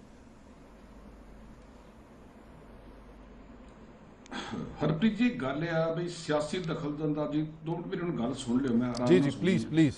ਸਿਆਸੀ ਦਖਲਅੰਦਾਜ਼ੀ ਕਾਂਗਰਸ ਕਦੀ ਨਹੀਂ ਕਰਦੀ। ਐਸਜੀਪੀਸੀ ਤੇ ਅਕਾਲੀ ਦਲ ਇਹ ਆਪਸ ਚ ਇਕੱਠੇ ਨੇ ਜੀ, ਆਰਐਸਐਸ ਤੇ ਬੀਜੇਪੀ ਆਪਸ ਚ ਇਕੱਠੇ ਨੇ, ਸਾਰੀ ਦੁਨੀਆ ਨੂੰ ਪਤਾ। ਅਸੀਂ ਕਿਸੇ ਦੇ ਨਾ ਤੇ ਸਮਰਥਨ ਕਰਦੇ ਆ ਨਾ ਕਿਸੇ ਦਾ ਵੋਟ ਲੈਂਦੇ ਆ। ਜਿੱਥੋਂ ਤੱਕ ਰਹੀ ਗੱਲ, ਮੈਂ ਤੁਹਾਨੂੰ ਦੱਸਣਾ ਚਾਹੁੰਦਾ ਵੀ ਕਾਂਗਰਸ ਨੇ ਕਦੀ ਤੁੜ ਦੀ ਰਾਜਨੀਤੀ ਨਹੀਂ ਕੀਤੀ। ਸਾਡਾ ਤੇ ਸਿੱਖਾਂ ਦਾ ਧਰਮ ਹੈਗਾ ਬਹੁਤ ਉੱਚਾ, ਕਿਸੇ ਵੀ ਧਰਮ ਨੂੰ ਤੁੜਨ ਦੀ ਕੋਸ਼ਿਸ਼ ਨਹੀਂ ਕੀਤੀ। ਥੋੜੀ ਬੈਕਗ੍ਰਾਉਂਡ 'ਚ ਚੱਲੀਏ ਤੇ ਮੈਂ ਤੁਹਾਨੂੰ ਦੱਸਦਾ, ਸ਼੍ਰੀਮਤੀ ਸੋਨੀਆ ਗਾਂਧੀ ਦੀ ਪੀਐਮ ਬਣਨ ਦੀ ਬਿਲਕੁਲ ਫਾਈਨਲ ਸਟੇਜ ਤੇ ਸੀ। ਉਹਨਾਂ ਨੇ ਸਰਦਾਰ ਮਨਮੋਹਨ ਸਿੰਘ ਨੂੰ ਸਿੱਖਾਂ ਦਾ ਪ੍ਰਧਾਨ ਮੰਤਰੀ ਬਣਾ ਕੇ ਤੇ ਦੁਨੀਆ ਦੇ ਵਿੱਚ ਨਾਮ ਰੋਸ਼ਨ ਕੀਤਾ। ਉਸ ਤੋਂ ਬਾਅਦ ਗਿਆਨੀ ਜੈਲ ਸਿੰਘ ਨੂੰ ਰਾਸ਼ਟਰਪਤੀ ਬਣਾਇਆ, ਦੇਸ਼ ਦਾ ਸਭ ਤੋਂ ਵਧੀਆ ਨਾਮ ਰੋਸ਼ਨ ਕੀਤਾ। ਅੱਜ ਸਾਡੇ ਪੰਜਾਬ ਦੇ ਪ੍ਰਧਾਨ ਰਾਜਾ ਵੜਿੰਗ ਜੀ ਵੀ ਸਿੱਖ ਨੇ, LOP ਸਰਦਾਰ ਪ੍ਰਤਾਪ ਸਿੰਘ ਬਾਜਵਾ ਵੀ ਸਿੱਖ ਆ, ਮੈਂ ਪੰਜਾਬ ਕਾਂਗਰਸ ਦਾ ਸਪੋਕਸਮੈਨ ਵੀ ਸਿੱਖ ਆ। ਸਾਰੋ ਜਦੋਂ ਇੰਨੇ ਸਿੱਖਿਆ, ਅਸੀਂ ਕਿਵੇਂ ਸਿੱਖਾਂ ਦੇ ਵਿਰੁੱਧ ਕੋਈ ਗੱਲ ਕਰ ਸਕਦੇ ਆ? ਅਸੀਂ ਸਿੱਖਾਂ ਦਾ ਸਨਮਾਨ ਕਰਦੇ ਆ, ਸਿੱਖਾਂ ਦੀ ਧਾਰਮਿਕ ਸੰਸਥਾ ਦਾ ਵੀ ਤਾਂ ਸਨਮਾਨ ਕਰਦੇ ਆ, ਪਰ ਸੁਪਰੀਮ ਕੋਰਟ ਦਾ ਵੀ ਸਨਮਾਨ ਕਰਦੇ ਆ, ਕਿਉਂਕਿ ਅਸੀਂ ਇਸੇ ਸੰਵਿਧਾਨ ਦੇ ਦਾਇਰੇ ਦੇ ਵਿੱਚ ਆ ਕੇ ਜਿਹੜਾ ਉਹ ਸਾਰਾ ਕੁਝ ਅਸੀਂ ਨਿਬੜਨਾ ਤੇ ਕਰਨਾ ਹੈ। ਅਸੀਂ ਕਦੀ ਜ਼ਿੰਦਗੀ ਦੇ ਵਿੱਚ ਮੈਂ ਸਿਰਫ ਇੱਕ ਛੋਟਾ ਜਿਹਾ ਸਵਾਲ ਦਾ ਜਵਾਬ ਦੇ ਦਿਓ ਸੰਧੂ ਸਾਹਿਬ, ਇੱਕ ਛੋਟਾ ਜਿਹਾ ਸਵਾਲ, ਇੱਕ ਪਲੀਜ਼ ਤੁਸੀਂ ਵਾਰ-ਵਾਰ ਕਹਿ ਰਹੇ ਹੋ ਨੇ ਕਿ ਅਸੀਂ ਧਾਰਮਿਕ ਮਾਮਲਿਆਂ 'ਚ ਦਖਲਅੰਦਾਜ਼ੀ ਨਹੀਂ ਕਰਦੇ। ਮੇਰਾ ਇੱਕ ਛੋਟਾ ਜਿਹਾ ਸਵਾਲ ਇਹ ਹੈ ਕਿ 2014 ਦੇ ਵਿੱਚ ਜਦੋਂ ਇੱਕ ਸਟੇਟ ਗਵਰਨਮੈਂਟ ਨੂੰ ਪਤਾ ਹੈ ਕਿ ਇਹ ਸੈਂਟਰ ਦੇ ਐਕਟ ਨਾਲ ਬਣੀ ਹੋਈ ਕਮੇਟੀ ਹੈ, ਜਿਸ ਦੇ ਐਕਟ ਦੇ ਵਿੱਚ ਕੋਈ ਤਰਮੀਮ ਕਰਨੀ ਹੈ, ਕੁਝ ਵੀ ਕਰਨਾ ਹੈ, ਤਾਂ ਉਹਦਾ ਪੂਰਾ ਅਧਿਕਾਰ ਪਾਰਲੀਮੈਂਟ ਨੂੰ ਹੈ। ਉਸ ਐਕਟ ਨੂੰ ਤੋੜ ਕੇ ਨਵੀਂ ਕਮੇਟੀ ਬਣਾਈ ਜਾਂਦੀ ਹੈ ਵਿਧਾਨ ਸਭਾ ਦੇ ਵਿੱਚ, ਦੁਬਾਰਾ ਜ਼ੋਰ ਦੇ ਕੇ ਕਹਿ ਰਹੇ ਹਾਂ ਵਿਧਾਨ ਸਭਾ ਦੇ ਵਿੱਚ, ਜਿਸ ਤੇ ਪੂਰਾ ਅਧਿਕਾਰ ਖੇਤਰ ਮੁੱਖ ਮੰਤਰੀ ਸਾਹਿਬ ਦਾ ਹੁੰਦਾ। ਉਦੋਂ ਕਾਂਗਰਸ ਦਾ ਮੁੱਖ ਮੰਤਰੀ ਸੀ। ਤੁਸੀਂ ਕਹਿੰਦੇ ਹੋ ਧਾਰਮਿਕ ਮਾਮਲੇ 'ਚ ਅਸੀਂ ਦਖਲਅੰਦਾਜ਼ੀ ਨਹੀਂ ਕਰਦੇ। ਇਸ ਤੋਂ ਵੱਡੀ ਦਖਲਅੰਦਾਜ਼ੀ ਕੀ ਹੋਏਗੀ? ਨਹੀਂ ਹਰਪ੍ਰੀਤ ਜੀ, ਦੇਖੋ ਜੇ ਉਹ ਕੋਈ ਗਲਤ ਚੀਜ਼ ਹੁੰਦੀ ਤੇ ਅੱਜ ਸੁਪਰੀਮ ਕੋਰਟ ਦੇ ਵਿੱਚ ਰਿਵਿਊ ਪਟੀਸ਼ਨ ਪਈ ਆ, ਉਹ ਫਿਰ ਉਸੇ ਵੇਲੇ ਖਾਰਜ ਹੋ ਜਾਂਦੀ, ਉਸੇ ਵੇਲੇ ਕਹਿੰਦੇ ਵੀ ਇਹ ਗਲਤ ਬਣ ਗਈ, ਇਹਨੂੰ ਕੈਂਸਲ ਕਰ ਦਿਓ। ਦੇਖੋ ਮੈਂ ਕਾਨੂੰਨੀ ਮਾਹਿਰ ਨਹੀਂ, ਮੈਂ ਕੋਈ ਐਡਵੋਕੇਟ ਨਹੀਂ, ਪਰ ਮੈਂ ਇਹ ਤੇ ਭਲੀ ਭਾਂਤ ਪਤਾ ਨਾ ਵੀ ਜਦੋਂ ਇੱਕ ਸਟੇਟ ਨੇ ਬਣਾਤੀ, ਜੇ ਗਲਤ ਕੋਈ ਵੀ ਚੀਜ਼ ਹੋਵੇ ਤੇ ਸੁਪਰੀਮ ਕੋਰਟ ਤੇ 2 ਮਿੰਟ ਚ ਉਹਨੂੰ ਪਰੇ ਕਰਕੇ ਮਾਰੂਗਾ। 3 ਸਾਲ ਪਟੀਸ਼ਨ ਦੀ ਸੁਣਵਾਈ ਹੋਈ, ਕੋਈ ਨਾ ਕੋਈ ਕਾਨੂੰਨੀ ਨੁਕਤਾ ਹੋਊਗਾ ਹੀ ਤਾਂ ਉਹਨਾਂ ਨੇ ਬਣਾਈ ਨਾ। ਮੈਂ ਫਿਰ ਤੁਹਾਨੂੰ ਕਹਿਣਾ, ਕਾਂਗਰਸ ਕਦੀ ਤੁੜ ਦੀ ਰਾਜਨੀਤੀ ਨਹੀਂ ਕਰਦੀ। ਅੱਜ ਸਾਡੇ ਮਾਨਯੋਗ ਰਾਹੁਲ ਗਾਂਧੀ ਜੀ 3500 ਕਿਲੋਮੀਟਰ ਦੀ ਰੋਜ਼ 22 ਕਿਲੋਮੀਟਰ ਦੀ ਪੈਦਲ ਯਾਤਰਾ ਕਰਕੇ ਆ ਰਹੇ ਨੇ। ਸਾਰੀ ਦੁਨੀਆ ਨੂੰ ਉਹਨਾਂ ਨੇ ਨਾਲ ਲਿਆ, ਹਿੰਦੂ, ਸਿੱਖ, ਮੁਸਲਿਮ, ਈਸਾਈ, ਉਹਨਾਂ ਦੇ ਨਾਲ ਰੋਜ਼ ਚੱਲਦੇ ਨੇ। ਅਸੀਂ ਕਿੱਥੋਂ ਤੁੜ ਦੀ ਰਾਜਨੀਤੀ ਕਰ ਸਕਦੇ ਹਾਂ? ਅਸੀਂ ਜ਼ਿੰਦਗੀ ਦੇ ਵਿੱਚ ਕਦੀ ਤੁੜ ਦੀ ਰਾਜਨੀਤੀ ਨਹੀਂ ਕੀਤੀ। ਠੀਕ ਹੈ ਤੁਸੀਂ ਜਲਦੀ ਬੋਲੋ ਜਰਾ। ਹਾਂ, ਬਹੁਤ ਵਧੀਆ ਸੰਸਥਾ ਹੈ, ਬਹੁਤ ਧਾਰਮਿਕ ਸੰਸਥਾ ਹੈ ਜੀ, ਪਰ ਗਰੇਵਾਲ ਜੀ ਮੈਨੂੰ ਇੱਕ ਥੋੜਾ ਜਿਹਾ ਹੈਗਾ ਹੈ ਵੀ ਜੇ ਇਹ ਬਿਲਕੁਲ ਸਹੀ ਕੰਮ ਕਰਦੀ ਹੁੰਦੀ ਤੇ ਦਿੱਲੀ ਸਿੱਖ ਗੁਰਦੁਆਰਾ ਪ੍ਰਬੰਧਕ ਕਮੇਟੀ ਅੰਮ੍ਰਿਤਸਰ 'ਚ ਦਫ਼ਤਰ ਕਿਉਂ ਖੋਲਦੀ? ਉਹਨਾਂ ਨੇ ਸਪੈਸ਼ਲ ਕਿਹਾ ਵੀ ਅਸੀਂ ਕਿਸੇ ਕੰਮਕਾਰ ਵਾਸਤੇ ਨਹੀਂ ਆਏ, ਅਸੀਂ ਜਿਹੜਾ ਧਰਮ ਪਰਿਵਰਤਨ ਬਾਰਡਰ ਏਰੀਆ 'ਚ ਸ਼ੁਰੂ ਹੋ ਗਿਆ ਉਹਦੇ ਵਾਸਤੇ ਅਸੀਂ ਪ੍ਰਚਾਰ ਕਰਾਂਗੇ, ਸਿੱਖੀ ਦਾ ਪ੍ਰਚਾਰ ਕਰਾਂਗੇ। ਚਲੋ ਇਹਦਾ ਜਵਾਬ ਮੈਂ ਲੈ ਲਾਂਗਾ, ਜਿਹੜੀ ਤੁਸੀਂ ਗੱਲ ਕੀਤੀ ਹੈ, ਜਿਹੜੀ ਕਰ ਰਹੀ ਆ ਠੀਕ ਹੈ ਸੰਧੂ ਸਾਹਿਬ, ਜਿਹੜੀ ਗੱਲ ਤੁਸੀਂ ਕਹੀ ਹੈ ਕਿ ਜੇ ਉਸ ਵਕਤ ਇੱਕ ਸਟੇਟ ਗਵਰਨਮੈਂਟ ਨੇ ਕੋਈ ਕਮੇਟੀ ਬਣਾ ਦਿੱਤੀ, ਜੇ ਕੁਝ ਗਲਤ ਹੁੰਦਾ ਤਾਂ ਅੱਜ ਫੈਸਲਾ ਉਸਦੇ ਖਿਲਾਫ ਆਂਦਾ। ਇਹੀ ਤਾਂ SGPC ਦਾ ਕਲੇਮ ਹੈਗਾ ਕਿ ਉਦੋਂ ਵੀ ਸਿਆਸਤ ਹੋਈ, ਸਿਆਸਤ ਕਰਕੇ ਕਮੇਟੀ ਬਣਾਈ ਗਈ ਔਰ ਹੁਣ ਵੀ ਸਿਆਸਤ ਹੋ ਰਹੀ ਹੈ ਔਰ ਉਸ ਫੈਸਲੇ ਨੂੰ ਪ੍ਰੋੜਤਾ ਦਿੱਤੀ ਜਾ ਰਹੀ ਹੈ। ਮੈਂ ਬੁੱਟਰ ਸਾਹਿਬ ਤੋਂ ਇੱਕ ਛੋਟਾ ਜਿਹਾ ਰਿਐਕਸ਼ਨ ਲੈ ਲਾਂ। ਹਾਂਜੀ ਬੁੱਟਰ ਸਾਹਿਬ, ਕਿਉਂਕਿ ਕਾਨੂੰਨੀ ਨੁਕਤੇ ਨੇ ਜਿਹੜੇ ਬੜੀ ਵਾਰੀ ਇਸ ਮੁਲਕ ਦੇ ਵਿੱਚ ਇਹ ਗੱਲਾਂ ਬੜੀਆਂ ਪ੍ਰਚਲਿਤ ਹੁੰਦੀਆਂ ਜਾ ਰਹੀਆਂ ਨੇ ਕਿ ਜਿਹੜਾ ਫੈਸਲਾ ਡਾਇਰੈਕਟ ਤੁਸੀਂ ਨਹੀਂ ਕਰ ਸਕਦੇ ਕਿਉਂਕਿ ਸਾਰੇ ਦਾ ਸਾਰਾ ਬਲੇਮ ਤੁਹਾਡੇ ਤੇ ਆਏਗਾ, ਸਰਕਾਰ ਤੇ ਪੋਲੀਟੀਕਲ ਪਾਰਟੀ ਤੇ, ਉਹ ਤੁਸੀਂ ਕੋਰਟਾਂ ਦੇ ਜ਼ਰੀਏ ਕਰਨਾ ਸ਼ੁਰੂ ਕਰ ਦਿਓ। ਇਸ ਦੇ ਨਾਲ ਸਾਡੀ ਨਿਆਂ ਪ੍ਰਣਾਲੀ ਤੋਂ ਵੀ ਵਿਸ਼ਵਾਸ ਉੱਠਦਾ ਜਾ ਰਿਹਾ ਹੈ, ਨਿਆਂ ਪ੍ਰਣਾਲੀ ਵੀ ਕਮਜ਼ੋਰ ਹੋ ਰਹੀ ਹੈ। ਅੱਜ ਸ਼੍ਰੋਮਣੀ ਗੁਰਦੁਆਰਾ ਪ੍ਰਬੰਧਕ ਕਮੇਟੀ ਖੁੱਲ੍ਹ ਕੇ ਇਹ ਗੱਲਾਂ ਕਹਿ ਰਹੀ ਹੈ ਕਿ ਨਿਆਂ ਪ੍ਰਣਾਲੀ ਨੇ ਸਹੀ ਫੈਸਲਾ ਨਹੀਂ ਕੀਤਾ। ਇਹ ਤੁਹਾਨੂੰ ਲੱਗਦਾ ਨਹੀਂ ਕਿ ਇਹ ਸਾਡੇ ਮੁਲਕ ਲਈ ਸਭ ਤੋਂ ਘਾਤਕ ਹੈ, ਖਤਰਨਾਕ ਹੈ? ਅਸੀਂ ਕਹਿੰਦੇ ਹੁੰਦੇ ਸੀਗੇ ਕਿ ਤੈਨੂੰ ਅਦਾਲਤ 'ਚ ਦੇਖਾਂਗਾ, ਜੇ ਅਦਾਲਤਾਂ ਦੇ ਵਿੱਚ ਇਦਾਂ ਦੇ ਫੈਸਲੇ ਹੋਣ ਲੱਗਣਗੇ ਤਾਂ ਫਿਰ ਦੇਖਾਂਗੇ ਕਿੱਥੇ? ਬਿਲਕੁਲ ਹਰਪ੍ਰੀਤ ਜੀ, ਜਿਵੇਂ ਧਾਲੀਵਾਲ ਸਾਹਿਬ ਨੇ ਕਿਹਾ ਕਿ ਇਹ ਸਿੱਖਾਂ ਬਣਾਉਣ, ਸਿੱਖਾਂ ਦਾ ਮਸਲਾ ਆ, ਇਹਦੇ 'ਚ ਕੋਈ ਮੁਸਲਮਾਨ ਜਾਂ ਹੋਰ ਧਰਮ ਦਾ ਨਹੀਂ ਹੈ। ਮੈਂ ਪਹਿਲਾਂ ਉਹਨਾਂ ਦੀ ਗੱਲ ਤੋਂ ਸ਼ੁਰੂ ਕਰਨਾ ਚਾਹਾਂਗਾ ਕਿ ਇਹ ਕਦੇ ਵੀ ਨਹੀਂ ਹੁੰਦਾ ਕਿ ਕਦੇ ਸਿੱਖਾਂ ਦੇ ਗੁਰਦੁਆਰਿਆਂ ਦੇ ਉੱਤੇ ਆ ਕੇ ਮੁਸਲਮਾਨਾਂ ਨੇ ਜਾਂ ਕਿਸੇ ਹੋਰ ਧਰਮ ਦੇ ਲੋਕਾਂ ਨੇ ਕਬਜ਼ਾ ਕਰਨ ਦੀ ਕੋਸ਼ਿਸ਼ ਕੀਤੀ ਹੋਵੇ। ਹਮੇਸ਼ਾ ਸਰਕਾਰਾਂ, ਚਾਹੇ ਅੰਗਰੇਜ਼ੀ ਰਾਜ ਦੀ ਗੱਲ ਕਰ ਲਓ, ਚਾਹੇ ਹੁਣ ਦੀ ਗੱਲ ਕਰ ਲਓ, ਸਿੱਖਾਂ ਨੂੰ ਸਿੱਖਾਂ ਦੇ ਖਿਲਾਫ ਖੜਾ ਕਰਦੀਆਂ ਰਹੀਆਂ ਆ। ਜਦੋਂ ਅਕਤੂਬਰ 1920 ਦੇ ਵਿੱਚ ਅਕਾਲ ਤਖ਼ਤ ਸਾਹਿਬ ਦੀ ਸਰਪ੍ਰਸਤੀ ਹੇਠ ਪੰਥ ਦੇ ਨੁਮਾਇੰਦਿਆਂ ਨੇ ਇੱਕ ਸੱਦਾ ਦਿੱਤਾ ਸੀ ਕਿ 15 ਨਵੰਬਰ 1920 ਨੂੰ ਸ੍ਰੀ ਅਕਾਲ ਤਖ਼ਤ ਸਾਹਿਬ ਦੇ ਸਨਮੁਖ ਪੰਥ ਇਕੱਠਾ ਹੋਵੇ, ਜਿਸ ਦੇ ਵਿੱਚ ਗੁਰਦੁਆਰਿਆਂ ਦੇ ਪ੍ਰਬੰਧ ਕਰਨ ਲਈ ਇੱਕ ਪੰਥਕ ਜਥੇਬੰਦੀ, ਕੇਂਦਰੀ ਜਥੇਬੰਦੀ ਦਾ ਗਠਨ ਕੀਤਾ ਜਾਊਗਾ। ਉਸ ਤੋਂ ਬਾਅਦ ਜਿਹੜੀ ਉਸ ਵੇਲੇ ਅੰਗਰੇਜ਼ ਸਰਕਾਰ ਸੀਗੀ, ਉਸਨੇ ਸਿੱਖਾਂ ਨੂੰ ਇੱਕ ਕੇਂਦਰੀ ਜਥੇਬੰਦੀ ਬਣਾਉਣ ਤੋਂ ਰੋਕਣ ਦੇ ਇਰਾਦੇ ਦੇ ਨਾਲ ਤੇ ਸਿੱਖਾਂ ਦੇ ਵਿੱਚ ਫੁੱਟ ਪਾਉਣ ਦੇ ਇਰਾਦੇ ਨਾਲ ਜਿਹੜੇ ਕੁਝ ਸਰਕਾਰ ਦੇ ਅੰਗਰੇਜ਼ ਸਰਕਾਰ ਦੇ ਹਮਾਇਤੀ ਸਿੱਖ ਸੀਗੇ ਉਹਨਾਂ ਦੇ ਉੱਤੇ ਆਧਾਰ ਤੇ ਇੱਕ 36 ਮੈਂਬਰੀ ਅਸਥਾਈ ਸਲਾਹਕਾਰ ਕਮੇਟੀ ਦਾ ਗਠਨ ਕਰ ਦਿੱਤਾ ਸੀਗਾ। ਉਹ ਵੀ ਇੱਕ ਦਖਲ ਸੀਗਾ, ਉਹ ਵੀ ਕੋਈ ਮੁਸਲਮਾਨਾਂ ਨੂੰ ਨਹੀਂ ਸੀ ਸਿੱਖਾਂ ਦੇ ਖਿਲਾਫ ਖੜਾ ਕੀਤਾ, ਸਿੱਖਾਂ ਨੇ ਕੀਤਾ ਸੀ। ਪਰ ਜਦੋਂ 15 ਨਵੰਬਰ 1920 ਨੂੰ ਪੰਥ ਦਾ ਇਕੱਠ ਹੋਇਆ ਉੱਥੇ ਸਿੱਖਾਂ ਨੇ ਰਾਜਨੀਤਿਕ ਸੂਝ-ਬੂਝ ਤੇ ਆਪਣੇ ਵਿਵੇਕ ਬੁੱਧੀ ਤੋਂ ਕੰਮ ਲੈਂਦਿਆਂ 175 ਮੈਂਬਰੀ ਜਿਹੜੀ ਸ਼੍ਰੋਮਣੀ ਗੁਰਦੁਆਰਾ ਪ੍ਰਬੰਧਕ ਕਮੇਟੀ ਦਾ ਗਠਨ ਕੀਤਾ ਸੀਗਾ, ਉਹਦੇ ਵਿੱਚ 36 ਉਹ ਮੈਂਬਰ ਜਿਹੜੇ ਸਰਕਾਰ ਨੇ ਪਾਏ ਸੀ ਉਹਨਾਂ ਨੂੰ ਵੀ ਸ਼ਾਮਲ ਕਰ ਲਿਆ ਤਾਂ ਜੋ ਪੰਥ ਦੇ ਵਿੱਚ ਫੁੱਟ ਪੈਣ ਦੇ ਜਿਹੜੇ ਨਾਪਾਕ ਇਰਾਦੇ ਉਹਨਾਂ ਨੂੰ ਸਾਬੂਤਾਜ ਕੀਤਾ ਜਾਵੇ। ਅਗਲੀ ਗੱਲ ਤੇ ਆਏ ਨੇ ਜਿਹੜੀ ਸੁਪਰੀਮ ਕੋਰਟ ਦਾ ਫੈਸਲਾ, ਅਸੀਂ ਨਿਆਂਪਾਲਿਕਾ ਦਾ ਜਿਹੜਾ ਸਨਮਾਨ ਕਰਦੇ ਹਾਂ ਕਿਉਂਕਿ ਸਾਡੇ ਦੇਸ਼ ਦੇ ਲੋਕਤੰਤਰ ਦੇ 4 ਥੰਮਾਂ ਦੇ ਵਿੱਚ ਅਹਿਮ ਥੰਮ ਆ ਨਿਆਂਪਾਲਿਕਾ।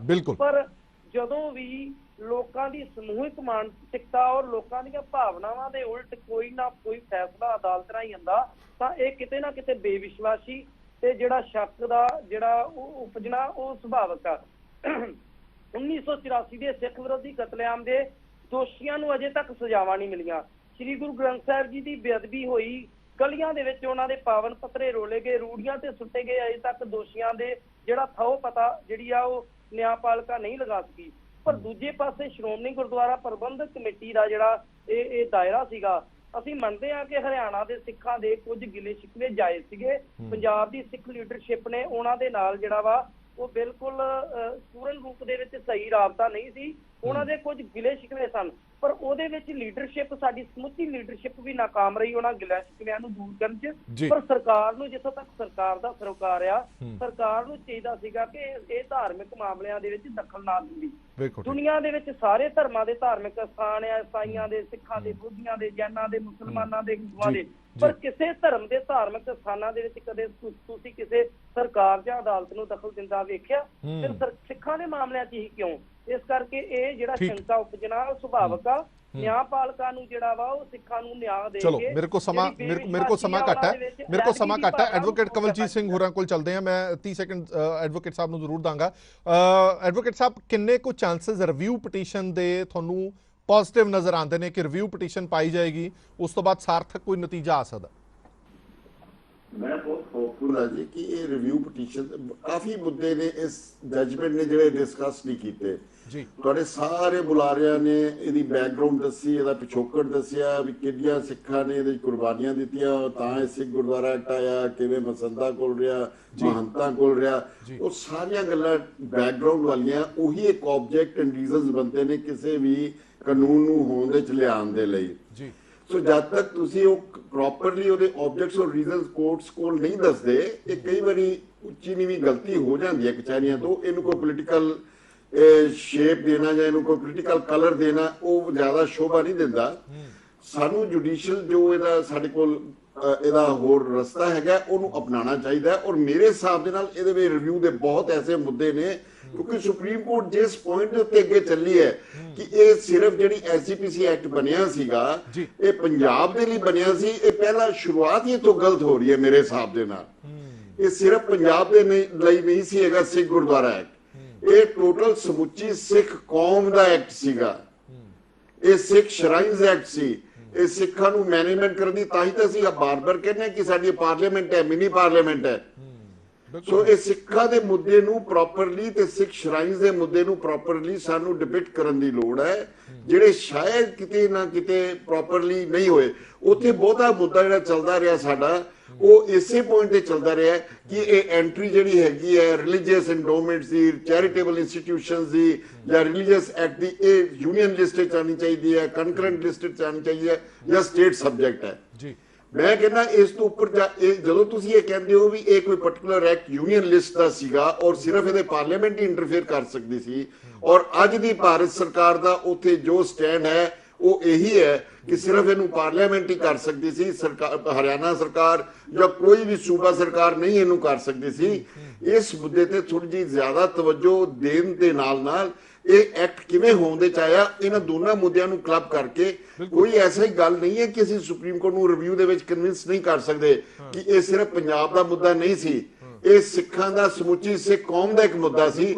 ਸਿੱਖ ਜਿੱਥੇ ਵੀ ਬੈਠੇ ਹਨ, ਸਿੱਖਾਂ ਦੇ ਗੁਰਦੁਆਰਾ ਸਾਹਿਬਾਨ, ਸਿੱਖਾਂ ਦੀਆਂ ਸੰਸਥਾਵਾਂ ਜਿੱਥੇ ਵੀ ਹਨ, ਉਹ ਸ਼੍ਰੋਮਣੀ ਗੁਰਦੁਆਰਾ ਪ੍ਰਬੰਧਕ ਕਮੇਟੀ ਦੀ ਇੰਸਟੀਟਿਊਸ਼ਨਲ ਬਾਡੀ ਦੇ ਥੱਲੇ ਆ ਜਾਂਦੀਆਂ ਨੇ। ਉਹਨਾਂ ਦਾ ਪ੍ਰੋਪਰਲੀ ਕੀ ਉਹਨਾਂ ਦੇ ਫੰਕਸ਼ਨ ਨੇ, ਕਿਵੇਂ ਉਹਨਾਂ ਦੀ ਮੈਨੇਜਮੈਂਟ ਹੋਣੀ ਹੈ, ਕੀ ਪਾਵਰਸ ਉਹਨਾਂ ਨੂੰ ਮਿਲਣਗੀਆਂ, ਕਿਵੇਂ ਬੋਰਡ ਕਨਸਟੀਟਿਊਟ ਹੋਣਗੇ, ਉਹ ਸਾਰਾ ਕੁਝ ਐਕਟ ਦੇ ਵਿੱਚ ਪ੍ਰੋਵਾਈਡਡ ਹੈ। ਠੀਕ ਹੈ, ਬਿਲਕੁਲ। ਬਹੁਤ ਬਹੁਤ ਧੰਨਵਾਦ ਸਾਰੇ ਮਹਿਮਾਨਾਂ ਦਾ ਇਸ ਪੂਰੀ ਵਿਚਾਰ ਚਰਚਾ ਜੁੜੇ ਰਹਿਣ ਦੇ ਲਈ। ਐਡਵੋਕੇਟ ਸਾਹਿਬ ਨੇ ਜਾਂਦੇ ਜਾਂਦੇ ਬੜੀ ਵਧੀਆ ਗੱਲ ਕਹੀ ਹੈ ਕਿ ਸੁਪਰੀਮ ਕੋਰਟ ਦੇ ਵਿੱਚ ਇਹ ਦੱਸਣਾ ਬੜਾ ਜ਼ਰੂਰੀ ਹੈ ਕਿ ਮੁੱਦਾ ਪੰਜਾਬ ਦਾ ਨਹੀਂ, ਕਿਸੇ ਰੀਜਨ ਦਾ ਮੁੱਦਾ ਨਹੀਂ ਹੈ, ਕਿਸੇ ਹਲਕੇ ਦਾ, ਕਿਸੇ ਸੂਬੇ ਦਾ ਮੁੱਦਾ ਨਹੀਂ ਹੈ।